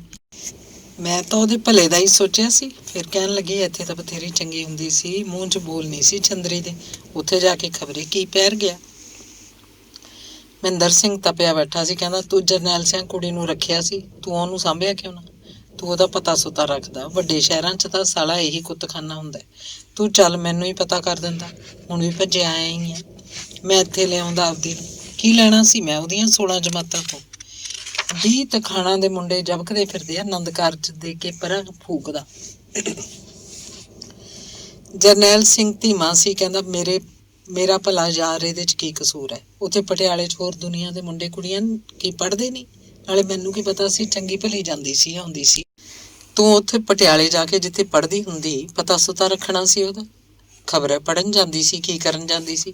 ਏਦੂ ਮੈਂ ਉਹਦਾ ਜੰਮਦੀ ਦਾ ਗਲ ਘੁੱਟਦਾ ਹੁੰਦਾ, ਗੰਦੀ ਲਾਤ ਦਾ। ਮਹਿੰਦਰ ਸਿੰਘ ਨੂੰ ਮੁੜਕਾਉਣ ਲੱਗਿਆ। ਜਰਨੈਲ ਨੂੰ ਲੱਗਿਆ ਜਿਵੇਂ ਉਹਦਾ ਹੀ ਕਸੂਰ ਹੋਵੇ, ਜਿਵੇਂ ਮਹਿੰਦਰ ਸਿੰਘ ਉਹਨੂੰ ਹੀ ਦੋਸ਼ੀ ਸਾਬਤ ਕਰਨਾ ਚਾਹੁੰਦਾ ਹੋਵੇ। ਕੁੜੀ ਨੂੰ ਆਪਣੇ ਕੋਲ ਰੱਖ ਕੇ ਤੇ ਉਹਨੂੰ ਇੰਨਾ ਪੜ੍ਹਾ ਲਿਖਾ ਕੇ ਜਿਵੇਂ ਉਹਨੇ ਕੋਈ ਵੱਡਾ ਗੁਨਾਹ ਕੀਤਾ ਹੋਵੇ। ਉਹ ਹਰ ਕੇ ਬੋਲਿਆ ਮੈਂ ਯਾਰ ਉਹਦੇ ਮਗਰ ਕਿੱਥੋਂ ਫਿਰਦਾ ਰਹਿੰਦਾ, ਉਹਨੇ ਤਾਂ ਵਿਗੜਨਾ ਹੀ ਸੀ। ਇੱਥੇ 14 ਤੇਰੇ ਘਰ ਵੀ ਵਿਗੜਦੀ, ਐਵੇਂ ਮੇਰੇ ਸਿਰ ਸੁਆਹ ਪਾਈ ਜਾਂਦਾ ਤੂੰ ਤਾਂ। ਠੀਕ ਹੈ ਜੋ ਹੋਊ ਦੇਖੀ ਜਾਊ, ਮੈਂ ਉਹਨੂੰ ਲੈ ਆਉਣਾ ਇੱਥੇ ਆਪਦੇ ਘਰ। ਹਾਲੇ ਡੁੱਲੇ ਵੇਰਾਂ ਦਾ ਕੱਖ ਨਹੀਂ ਵਿਗੜਿਆ, ਮੈਂ ਸਮਝਾ ਲੂੰ ਭਾਈ ਆਪਦੀ ਨੂੰ, ਹੋਰ ਕੀ ਹੈ। ਮਹਿੰਦਰ ਸਿੰਘ ਦਾ ਗਲ ਭਰ ਆਇਆ, ਉਹਨੇ ਨੱਕ ਸਾਫ਼ ਕੀਤਾ, ਅੱਖਾਂ ਪੂੰਝੀਆਂ। ਐਂ ਦੱਸ ਮੇਰੀ ਉਹ ਕੁਛ ਲੱਗਦੀ ਨਹੀਂ ਭਲਾ? ਮੇਰੀ ਵੀ ਉਹ ਧੀ ਹੈ, ਮੈਂ ਤਾਂ ਤੇਰੇ ਨਾਲ ਸਲਾਹ ਕਰਨ ਆਇਆ ਸੀ, ਤੂੰ ਮੇਰੇ ਗਲ ਪਈ ਜਾਂਦਾ। ਜਰਨੈਲ ਸਿੰਘ ਨੇ ਉਹਦਾ ਉਦਾਸ ਚਿਹਰਾ ਦੇਖ ਕੇ ਹਲੀਮੀ ਫੜ ਲਈ ਤੇ ਫਿਰ ਕਹਿਣ ਲੱਗਾ ਬਸ ਠੀਕ ਹੈ, ਮੈਂ ਆਪ ਸਮਝੂ, ਹੁਣ ਪੈ ਜਾਓ। ਉਹ ਆਪਣੇ ਮੰਜਿਆਂ ਤੇ ਪੈ ਕੇ ਵੀ ਗੱਲਾਂ ਕਰਦੇ ਰਹੇ। ਜਵਾਕ ਕਦੋਂ ਦੇ ਸੌਂ ਚੁੱਕੇ ਸੀ, ਦਲੀਪੋ ਵੀ ਸੌਂ ਗਈ। ਫਿਰ ਜਰਨੈਲ ਸਿੰਘ ਵੀ ਘੁਰਾੜੇ ਮਾਰਨ ਲੱਗਿਆ। ਮਹਿੰਦਰ ਸਿੰਘ ਕਾਫੀ ਦੇਰ ਬਾਅਦ ਸੁੱਤਾ ਹੋਏਗਾ, ਜ਼ਹਿਰ ਉਹਦੇ ਹੱਡਾਂ 'ਚ ਰਚਦਾ ਜਾ ਰਿਹਾ ਸੀ। ਤੜਕੇ ਤਿਆਰ ਹੋ ਕੇ ਜਰਨੈਲ ਸਿੰਘ ਜਦੋਂ ਘਰੋਂ ਤੁਰਨ ਲੱਗਾ ਤਾਂ ਮਹਿੰਦਰ ਸਿੰਘ ਕਹਿੰਦਾ ਮੈਂ ਤਾਂ ਇਹੀ ਕਹਿਣਾ ਵੀ ਉਹਨੂੰ ਇੱਥੇ ਲੈ ਆਉਨੇ ਆ, ਮੈਂ 10 ਦਿਨਾਂ ਅੰਦਰ ਮੁੰਡਾ ਟੋਲ ਲੂੰ, ਤੋਰ ਕੇ ਪਰਾਂ ਕਰਾਂਗੇ। ਨਹੀਂ ਐ ਨਹੀਂ ਕਰਨਾ, ਹੁਣ ਮੈਂ ਆਪੇ ਕਰੂੰ ਸਭ, ਤੂੰ ਸਰਾਣੇ ਬਾਂਹ ਦੇ ਕੇ ਸੌਂ ਜਾ, ਇਹ ਮੇਰਾ ਕੰਮ ਹੈ ਹੁਣ, ਜਿਵੇਂ ਉਹਨੇ ਕੋਈ ਫੈਸਲਾ ਕਰ ਲਿਆ ਹੋਵੇ। ਉਹ ਨਾਭੇ ਪਹੁੰਚਿਆ। ਰਾਤ ਨੂੰ ਉਹਦੀ ਘਰ ਵਾਲੀ ਨੇ ਹੋਰ ਗੱਲਾਂ ਦੱਸੀਆਂ ਕਿ ਮਨਜੀਤ ਕਹਿੰਦੀ ਹੈ ਮੈਂ ਵਿਆਹ ਕਰਾਉਣਾ ਤਾਂ ਉਸੇ ਮੁੰਡੇ ਹਰਦੇਵ ਨਾਲ ਹੀ ਕਰਾਉਣਾ, ਨਹੀਂ ਤਾਂ ਕੁਆਰੀ ਰਹੂੰਗੀ ਸਾਰੀ ਉਮਰ। ਉਹ ਕਹਿੰਦਾ ਤੂੰ ਬਸ ਇਹਨੂੰ ਘਰੋਂ ਬਾਹਰ ਨਹੀਂ ਕਿਧਰੇ ਜਾਣ ਦੇਣਾ, ਉਹ ਮੁੰਡਾ ਕਦੇ ਆਵੇ ਤਾਂ ਇਹਨੂੰ ਮਿਲਣ ਨਹੀਂ ਦੇਣਾ ਉਹਦੇ ਨਾਲ, ਇਹਨੂੰ ਆਸੇ ਪਾਸੇ ਕਰ ਦੇਈਂ, ਕਹੀਂ ਉਹ ਤਾਂ ਆਪਦੇ ਪਿੰਡ ਨੂੰ ਚਲੀ ਗਈ, ਆਪੇ ਸਾਲਾ ਭੌਂਕਦਾ ਫਿਰੂ, ਆਪਾਂ ਇਹਨੂੰ ਮਨਾਉਣ ਦੀ ਕੋਸ਼ਿਸ਼ ਕਰਦੇ ਹਾਂ, ਕੀ ਹੈ ਛੱਡ ਦੇ ਉਹਦਾ ਖਹਿੜਾ। ਅਗਲੇ ਦਿਨ ਸੋਮਵਾਰ ਨੂੰ ਸਵੇਰੇ ਤਾਂ ਉਹ ਸਕੂਲ ਚਲਾ ਗਿਆ। ਸ਼ਾਮ ਨੂੰ ਚਾਹ ਪੀਣ ਬਾਅਦ ਮਨਜੀਤ ਨੂੰ ਅਲੱਗ ਕਮਰੇ 'ਚ ਲੈ ਕੇ ਬਹਿ ਗਿਆ।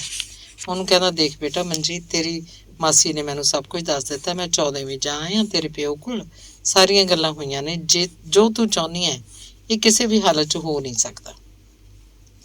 ਕੁੜੀ ਉਹਦੇ ਵੱਲ ਅੱਖਾਂ ਪਾੜ ਕੇ ਝਾਕ ਰਹੀ ਸੀ। ਝਾਕਣ ਤੋਂ ਕੋਈ ਪਤਾ ਨਹੀਂ ਲੱਗਦਾ ਸੀ ਕਿ ਉਹਦੇ ਅੰਦਰਲੇ ਭਾਵ ਕੀ ਹੈ। ਉਹ ਬੋਲੀ ਨਹੀਂ, ਹੂੰ ਤੱਕ ਵੀ ਨਹੀਂ ਕਿਹਾ। ਜਰਨੈਲ ਸਿੰਘ ਫਿਰ ਬੋਲਿਆ ਕਿਵੇਂ ਕਰਨਾ ਫਿਰ? ਉਹ ਫਿਰ ਵੀ ਨਹੀਂ ਬੋਲੀ। ਮਾਸੜ ਵੱਲ ਚੁੱਪਚਾਪ ਝਾਕਦੀ ਰਹੀ, ਜਾਲ 'ਚ ਫਸੀ ਹਿਰਨੀ ਵਾਂਗ। ਇਹ ਤਾਂ ਹੋ ਨਹੀਂ ਸਕਦਾ, ਹੋਰ ਦੱਸ ਕੀ ਚਾਹੁੰਦੀ ਹੈ ਤੂੰ? ਕੁੜੀ ਨੇ ਮੂੰਹ ਦੂਜੇ ਪਾਸੇ ਭੁਆ ਲਿਆ ਤੇ ਫਿਰ ਖੱਬੇ ਹੱਥ ਦੀ ਕੋਹਣੀ ਤਾਂ ਚੱਕ ਕੇ ਆਪਣਾ ਸਿਰ ਉਹਦੇ ਤੇ ਧਰ ਲਿਆ। ਦੱਸ ਵੀ? ਉਹ ਫਿਰ ਬੋਲਿਆ ਕੁਛ ਨਹੀਂ ਦੱਸਣਾ ਮੈਂ, ਇੰਨਾ ਹੀ ਬੋਲੀ। ਉਹਦੀਆਂ ਅੱਖਾਂ 'ਚ ਪਾਣੀ ਸੀ। ਫਿਰ ਵੀ ਮਾਸੜ ਜੀ ਕੰਮ ਕਰ ਦਿਓ ਮੇਰਾ। ਉਹ ਨਿਸ਼ੰਗ ਹੋ ਕੇ ਬੋਲ ਪਈ ਕੀ ਦੱਸ?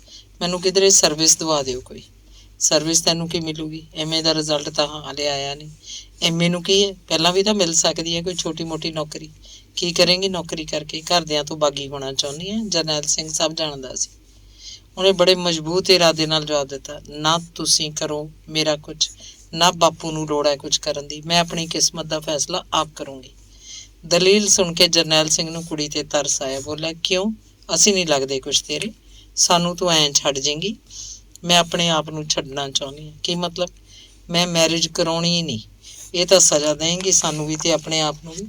ਇੰਨੇ ਨੂੰ ਉਸ ਸਮੇਂ ਉਹਦੀ ਮਾਸੀ ਉਹਨਾਂ ਕੋਲ ਆ ਬੈਠੀ। ਉਹ ਬੋਲਿਆ, ਉਹੀ ਗੱਲ ਹੈ, ਇਹ ਤਾਂ ਕਹਿੰਦੀ ਹੈ ਕਿ ਮੈਰਿਜ ਹੀ ਨਹੀਂ ਕਰਾਉਣੀ। ਦੇਖੋ ਇਹਦੀ ਮੱਤ ਕੁੜੀ ਦੀ। ਫਿਰ ਸਾਡੀ ਵੀ ਸੁਣ ਲੈ ਮਨਜੀਤੋ, ਜਿਵੇਂ ਮਰਜ਼ੀ ਕਰ, ਜਿਵੇਂ ਤੇਰੀ ਸਲਾਹ ਕਰ ਲੈ, ਪੁਗਾ ਲੈ ਉਹਦੇ ਮਨ ਦੀਆਂ। ਪਰ ਭਾਈ ਮੁੜ ਕੇ ਨਾ ਸਾਡੇ ਘਰ ਵੜੀ, ਨਾ ਚੌਦੇ ਵਾਲਿਆਂ ਦੀ ਕੁਛ ਲੱਗਦੀ ਐ ਤੂੰ। ਮਾਸੀ ਨੇ ਕੌੜਾ ਬੋਲ ਆਖਤਾ। ਉਹ ਚੁੱਪ ਚਪੀਤੀ ਬੈਠੀ ਸੀ। ਹੁਣ ਉਹਦੀਆਂ ਅੱਖਾਂ 'ਚ ਪਾਣੀ ਵੀ ਨਹੀਂ ਸੀ, ਜਿਵੇਂ ਉਹ ਆਪਣੀ ਗੱਲ ਉੱਤੇ ਪੂਰੀ ਦ੍ਰਿੜ ਹੋਵੇ। ਤੀਵੀਂ ਪੁਰਸ਼ ਦੋਵੇਂ ਉਹਨੂੰ ਉੱਥੇ ਬੈਠੀ ਛੱਡ ਕੇ ਕਮਰੇ 'ਚ ਉੱਠ ਖੜੇ। ਘਰ ਵਾਲੀ ਰੋਟੀ ਟੁਕਦਾਰ ਕਰਨ ਲੱਗੀ। ਜਰਨੈਲ ਸਿੰਘ ਟੈਲੀਵਿਜ਼ਨ ਮੂਹਰੇ ਜਾ ਬੈਠਾ। ਬੱਚੇ ਪਹਿਲਾਂ ਹੀ ਉੱਥੇ ਸੀ। ਬੱਚਿਆਂ ਦਾ ਕੋਈ ਦਿਲਚਸਪ ਪ੍ਰੋਗਰਾਮ ਆ ਰਿਹਾ ਸੀ। ਫਿਰ ਕੁਝ ਚਿਰ ਬਾਅਦ ਜਰਨੈਲ ਸਿੰਘ ਨੇ ਮਨਜੀਤ ਨੂੰ ਹਾਕ ਮਾਰ ਲਈ। ਉਹ ਵੀ ਇੱਕ ਪਾਸੇ ਬਹਿ ਕੇ ਟੈਲੀਵਿਜ਼ਨ ਦੇਖਣ ਲੱਗੀ। ਜਰਨੈਲ ਸਿੰਘ ਭਾਵਨਾਸ਼ੀਲ ਬੰਦਾ ਸੀ। ਮਨਜੀਤ ਦੀਆਂ ਤਮੰਨਾਵਾਂ ਨੂੰ ਉਹ ਸਮਝਦਾ ਸੀ। ਜੋ ਕੁਝ ਉਹ ਕਹਿ ਰਿਹਾ ਸੀ ਜਾਂ ਕਰ ਰਿਹਾ ਸੀ, ਇਹ ਉਹਦਾ ਭਾਈਚਾਰਕ ਤੇ ਸਮਾਜਿਕ ਮਸਲਾ ਸੀ। ਉਹਦਾ ਟੈਲੀਵਿਜ਼ਨ ਵੱਲ ਕੋਈ ਧਿਆਨ ਨਹੀਂ ਸੀ। ਉਹਨੂੰ ਆਪਣੇ ਕੁਲੀਗ ਮਿੱਤਰਾਂ ਦੀਆਂ ਗੱਲਾਂ ਯਾਦ ਆ ਗਈਆਂ। ਅੱਜ ਕੱਲ੍ਹ ਤਾਂ ਯਾਰ ਸਭ ਹੋਈ ਜਾਂਦਾ, ਕੀ ਰਹਿ ਗਿਆ ਜਾਤਾਂ ਪਾਤਾਂ 'ਚ? ਮੁੰਡਾ ਰੁਜ਼ਗਾਰ ਤੇ ਲੱਗਿਆ ਹੋਵੇ ਫਿਰ ਕੋਈ ਡਰ ਨਹੀਂ, ਪਿੱਛੋਂ ਸਭ ਠੀਕ ਹੋ ਜਾਂਦਾ। ਪਰ ਪਹਿਲਾਂ ਠੋਕਰ ਲੈ ਕੁੜੀ ਨੂੰ ਵੀ ਤੇ ਮੁੰਡੇ ਨੂੰ ਵੀ। ਰੋਟੀ ਪਾਣੀ ਖਾ ਪੀ ਕੇ ਸਭ ਪੈ ਗਏ। ਰਾਤ ਨੂੰ ਪਿਆ ਵੀ ਜਰਨੈਲ ਸਿੰਘ ਕੋਈ ਫੈਸਲਾ ਕਰਦਾ, ਢਾਹ ਲੈਂਦਾ, ਫਿਰ ਕੋਈ ਹੋਰ ਫੈਸਲਾ ਕਰਦਾ, ਬੈਠ ਜਾਂਦਾ। ਦਲੀਲਾਂ ਮੁੱਕਣ ਲੱਗਦੀਆਂ ਤਾਂ ਉਹ ਫੈਸਲਾ ਵੀ ਛੱਡ ਦਿੰਦਾ। ਅਖੀਰ ਉਹਨੇ ਇੱਕ ਫੈਸਲਾ ਕੀਤਾ, ਇਹ ਵੀ ਕੱਚਾ ਪੱਕਾ ਜਿਹਾ। ਨੀਂਦ ਆ ਰਹੀ ਸੀ। ਉਹਨੇ ਸੋਚਿਆ, ਚੱਲ ਹੁਣ ਤੜਕੇ ਕਰਾਂਗੇ ਗੱਲ। ਸਵੇਰੇ ਉਹਨੇ ਚਾਹ ਪੀ ਕੇ ਮਨਜੀਤ ਨੂੰ ਪੁੱਛਿਆ, ਹਰਦੇਵ ਉੱਥੇ ਪਟਿਆਲੇ ਹੀ ਹੋ? ਉਹ ਕਹਿੰਦੀ, ਹਾਂ, ਹੋਸਟਲ 'ਚ ਹੋਣਾ। ਤੈਨੂੰ ਪੱਕਾ ਪਤਾ? ਕਿਉਂ? ਕੁੜੀ ਜਾਣਨਾ ਚਾਹੁੰਦੀ ਸੀ। ਚੱਲ ਮੈਂ ਛੁੱਟੀ ਲੈਣਾ, ਸਕੂਲ ਨਹੀਂ ਜਾਂਦਾ ਅੱਜ। ਤੇਰੇ ਨਾਲ ਚੱਲਦਾ ਪਟਿਆਲੇ ਨੂੰ, ਆਪਾਂ ਮਿਲਦੇ ਹਾਂ ਹਰਦੇਵ ਨੂੰ, ਤੂੰ ਵੀ ਚੱਲ। ਚਲੋ, ਉੱਥੇ ਹੀ ਹੈ। ਉਹਨੂੰ ਪੱਕਾ ਪਤਾ ਸੀ। ਤੈਨੂੰ ਕਿਵੇਂ ਪਤਾ ਹੈ? ਤੂੰ ਗਈ ਤਾਂ ਕਦੇ ਹੈ ਨਹੀਂ ਹੁਣ ਪਟਿਆਲੇ। ਕੱਲ ਇੱਕ ਕੁੜੀ ਆਈ ਸੀ, ਇੱਥੋਂ ਦੀ ਹੈ, ਸਾਡੇ ਨਾਲ ਹੁੰਦੀ ਸੀ। ਉਹਦੇ ਹੱਥ ਸੁਨੇਹਾ ਦਿੱਤਾ ਸੀ ਉਹਨੇ ਵੀ ਮੈਂ ਇੱਥੇ ਹੀ ਹਾਂ। ਮਨਜੀਤ ਨੇ ਦੱਸਿਆ। ਉਹ ਇੱਧਰ ਉੱਧਰ ਫਿਰਨ ਤੁਰਨ ਲੱਗਿਆ ਤੇ ਅੱਖ ਬਚਾ ਕੇ ਆਪਣੀ ਘਰ ਵਾਲੀ ਨੂੰ ਪੁੱਛਿਆ, ਕੱਲ ਕੋਈ ਕੁੜੀ ਆਈ ਸੀ ਆਪਣੇ ਘਰ? ਹਾਂਜੀ, ਇਹਦੀ ਸਹੇਲੀ ਸੀ ਕੋਈ। ਤੂੰ ਮੈਨੂੰ ਨਹੀਂ ਦੱਸਿਆ ਫਿਰ? ਲਓ, ਇਹ ਵੀ ਕੋਈ ਦੱਸਣ ਵਾਲੀ ਗੱਲ ਸੀ। ਕੁੜੀਆਂ ਕੋਲ ਕੁੜੀਆਂ ਆਉਂਦੀਆਂ ਹੀ ਹੁੰਦੀਆਂ। ਜਰਨੈਲ ਸਿੰਘ ਜਾਣਦਾ ਸੀ ਅਜਿਹੇ ਕੰਮਾਂ 'ਚ ਮੁੰਡੇ ਕੁੜੀਆਂ ਆਪਣੇ ਸਾਰੇ ਮਹਿਕਮੇ ਖੋਲ੍ਹ ਲੈਂਦੇ ਆ। ਉਹ ਯੂਨੀਵਰਸਿਟੀ ਪਹੁੰਚੇ। ਹਰਦੀਪ ਉਹਨਾਂ ਨੂੰ ਲਾਇਬ੍ਰੇਰੀ 'ਚ ਬੈਠਾ ਮਿਲ ਗਿਆ। ਮਨਜੀਤ ਨੂੰ ਪਤਾ ਸੀ ਉਹ ਲਾਇਬ੍ਰੇਰੀ 'ਚ ਬੈਠਾ ਹੁੰਦਾ। ਉਹ ਮਾਸੜ ਨੂੰ ਸਿੱਧਾ ਹੀ ਉੱਥੇ ਲੈ ਗਈ। ਤਿੰਨੇ ਜਣੇ ਲਾਇਬ੍ਰੇਰੀ ਤੋਂ ਬਾਹਰ ਆ ਕੇ ਘਾਹ ਦੇ ਮੈਦਾਨ ਦੇ ਖੂੰਜੇ 'ਚ ਬੈਠ ਗਏ। ਬਿਨਾਂ ਕਿਸੇ ਭੂਮਿਕਾ ਜਾਂ ਵਿੰਗ ਵੱਲ ਤੋਂ ਗੱਲ ਸਿੱਧੀ ਸਪਾਟ ਹੋਣ ਲੱਗੀ। ਜਰਨੈਲ ਸਿੰਘ ਨੇ ਪੁੱਛਿਆ, ਤੂੰ ਭਾਈ ਕਾਕਾ ਜੀ ਕੀ ਸੋਚ ਕੇ ਫੈਸਲਾ ਕੀਤਾ? ਇਹ ਤਾਂ ਜੀ ਇਸੇ ਤੋਂ ਪੁੱਛ ਲਿਆ ਹੋਣਾ ਤੁਸੀਂ। ਮੈਂ ਤਾਂ ਖੈਰ ਉਦਣ ਦਾ ਹੀ ਪੁੱਛੀ ਜਾਣਾ। ਹੋਰ ਸਭ ਠੀਕ ਹੈ, ਪਰ ਜਾਤ ਬਰਾਦਰੀ ਇਹ ਨਹੀਂ ਜਦੋਂ ਸੋਚਦੀ, ਮੈਂ ਵੀ ਨਹੀਂ ਸੋਚਦਾ। ਫਿਰ ਤੁਸੀਂ ਤਾਂ ਭਾਈ ਨਹੀਂ ਸੋਚਦੇ, ਅਸੀਂ ਤਾਂ ਸੋਚਦੇ ਹਾਂ ਕੀ ਕਹੂਗੀ ਦੁਨੀਆ। ਦੁਨੀਆ ਨੇ ਕੀ ਆਖਣਾ ਜੀ? ਆਪਾਂ ਹੀ ਦੁਨੀਆ। ਆਪਾਂ ਦੁਨੀਆ ਤੋਂ ਕੀ ਲੈਣਾ? ਨਾ ਹੀ ਦੁਨੀਆ ਨੇ ਆਪਾਂ ਤੋਂ ਕੁਛ ਲੈਣਾ। ਜਰਨੈਲ ਸਿੰਘ ਨੇ ਦੇਖਿਆ ਮੁੰਡਾ ਪੈਰਾਂ ਤੇ ਪਾਣੀ ਨਹੀਂ ਪੈਣ ਦਿੰਦਾ। ਉਹਨੇ ਇਹ ਵੀ ਦੇਖ ਲਿਆ ਕਿ ਉਹਨਾਂ ਦੀ ਕੁੜੀ ਵੀ ਤਾਂ ਪੱਕੀ ਹੈ। ਉਹਨੇ ਸਾਰੀ ਬਹਿਸਬਾਜ਼ੀ ਛੱਡ ਕੇ ਅਖੀਰ ਮੁੰਡੇ ਨੂੰ ਪੁੱਛਿਆ, ਤੇਰੇ ਘਰ ਦੇ ਮੰਨ ਜਾਣਗੇ ਭਾਈ? ਘਰਦਿਆਂ ਨੂੰ ਮੈਂ ਕਿਸੇ ਨੂੰ ਪੁੱਛਣਾ ਹੀ ਨਹੀਂ। ਮੈਂ ਤਾਂ ਆਪਦੀ ਮਰਜ਼ੀ ਦਾ ਮਾਲਕ ਹਾਂ। ਤੂੰ ਫਿਰ ਘਰ ਕਿਵੇਂ ਚਲਾਏਂਗਾ? ਮੈਂ ਨੌਕਰੀ ਕਰੂੰਗਾ ਜੀ। ਇਹ ਨੌਕਰੀ ਕਰੂਗੀ? ਜਰਨੈਲ ਸਿੰਘ ਹੱਸਣ ਲੱਗ ਪਿਆ। ਕਹਿੰਦਾ, ਨੌਕਰੀਆਂ ਐ ਕੋਈ ਤਸ਼ਤਰੀ 'ਚ ਰੱਖ ਕੇ ਥੋੜ੍ਹਾ ਦੇਣ ਆਊਗਾ। ਤੁਹਾਨੂੰ ਕੀ ਪਤਾ ਮਿਲੂਗੀ ਨੌਕਰੀ? ਤੈਨੂੰ ਜਦੋਂ ਵੀ ਮਿਲੂਗੀ ਤਾਂ ਫਿਰ ਚੰਗਾ। ਜਦੋਂ ਭਾਈ ਤੂੰ ਨੌਕਰੀ ਲੈ ਲਈ ਤਾਂ ਸੋਚ ਲੂੰਗਾ ਮੈਂ ਵੀ। ਤੁਹਾਡਾ ਪਹਿਲਾਂ ਕੋਈ ਠਿਕਾਣਾ ਹੋਣਾ ਚਾਹੀਦਾ। ਠਿਕਾਣਾ ਵੀ ਹੋ ਜਾਊਗਾ। ਮੁੰਡਾ ਕੁਝ ਰੁੱਖਾ ਸੀ। ਮੈਂ ਤੇਰੇ ਨਾਲੋਂ ਉਮਰ 'ਚ ਵੱਡਾ। ਤੈਨੂੰ ਇੱਕ ਸਲਾਹ ਦਿੰਦਾ ਵੀ ਕੋਈ ਗਲਤ ਸਟੈਪ ਨਹੀਂ ਲੈਣਾ। ਇਹਦਾ ਤੈਨੂੰ ਵੀ ਦੁੱਖ ਨਿਕਲੂ, ਮੈਨੂੰ ਵੀ। ਇਹ ਤੂੰ ਸੋਚ ਲੈ ਭਾਈ। ਗਲਤ ਸਟੈਪ ਕਿਉਂ ਲਵਾਂਗੇ ਅਸੀਂ? ਹਰਦੇਵ ਮਨਜੀਤ ਵੱਲ ਝਾਕਿਆ। ਉਹਦਾ ਮਤਲਬ ਸੀ ਉਹਦੀ ਇਸ ਗੱਲ ਵਿੱਚ ਵੀ ਉਹ ਸ਼ਾਮਲ ਹੈ। ਦਲੀਲਾਂ 'ਚ ਜਰਨੈਲ ਸਿੰਘ ਮੁੰਡੇ ਕੁੜੀ ਦੋਵਾਂ ਤੋਂ ਜਿਵੇਂ ਹਾਰ ਗਿਆ ਹੋਵੇ। ਉਹਨੇ ਜਿਵੇਂ ਕੋਈ ਫੈਸਲਾ ਦੇ ਦਿੱਤਾ ਹੋਵੇ, ਜਿਵੇਂ ਕੋਈ ਫੈਸਲਾ ਨਾ ਦਿੱਤਾ ਹੋਵੇ। ਮੁੰਡੇ ਕੁੜੀ ਨੂੰ ਲੱਗਿਆ ਜਿਵੇਂ ਰਾਹ ਪੱਧਰਾ ਹੋ ਗਿਆ। ਇਉਂ ਵੀ ਲੱਗ ਰਿਹਾ ਸੀ ਜਿਵੇਂ ਮਸਲਾ ਤਾਂ ਉੱਥੇ ਹੀ ਖੜਾ ਹੈ। ਹਰਦੇਵ ਉਹਨਾਂ ਨੂੰ ਕੈਂਟੀਨ 'ਚ ਲੈ ਗਿਆ। ਉਹਨਾਂ ਨੇ ਚਾਹ ਪੀਤੀ। ਮਨਜੀਤ ਉਸ ਦਿਨ ਮਾਸੜ ਨਾਲ ਹੀ ਨਾਭੇ ਨੂੰ ਮੁੜ ਗਈ ਤੇ ਫਿਰ ਜਰਨੈਲ ਸਿੰਘ ਤੇ ਮਨਜੀਤ ਵਿਚਕਾਰ ਪਤਾ ਨਹੀਂ ਕੀ ਸਮਝੌਤਾ ਹੋਇਆ। ਉਹ ਪਹਿਲਾਂ ਵਾਂਗ ਹੀ ਕਦੇ ਕਦੇ ਯੂਨੀਵਰਸਿਟੀ ਆਉਣ ਲੱਗ ਪਈ। ਧੰਨਵਾਦ।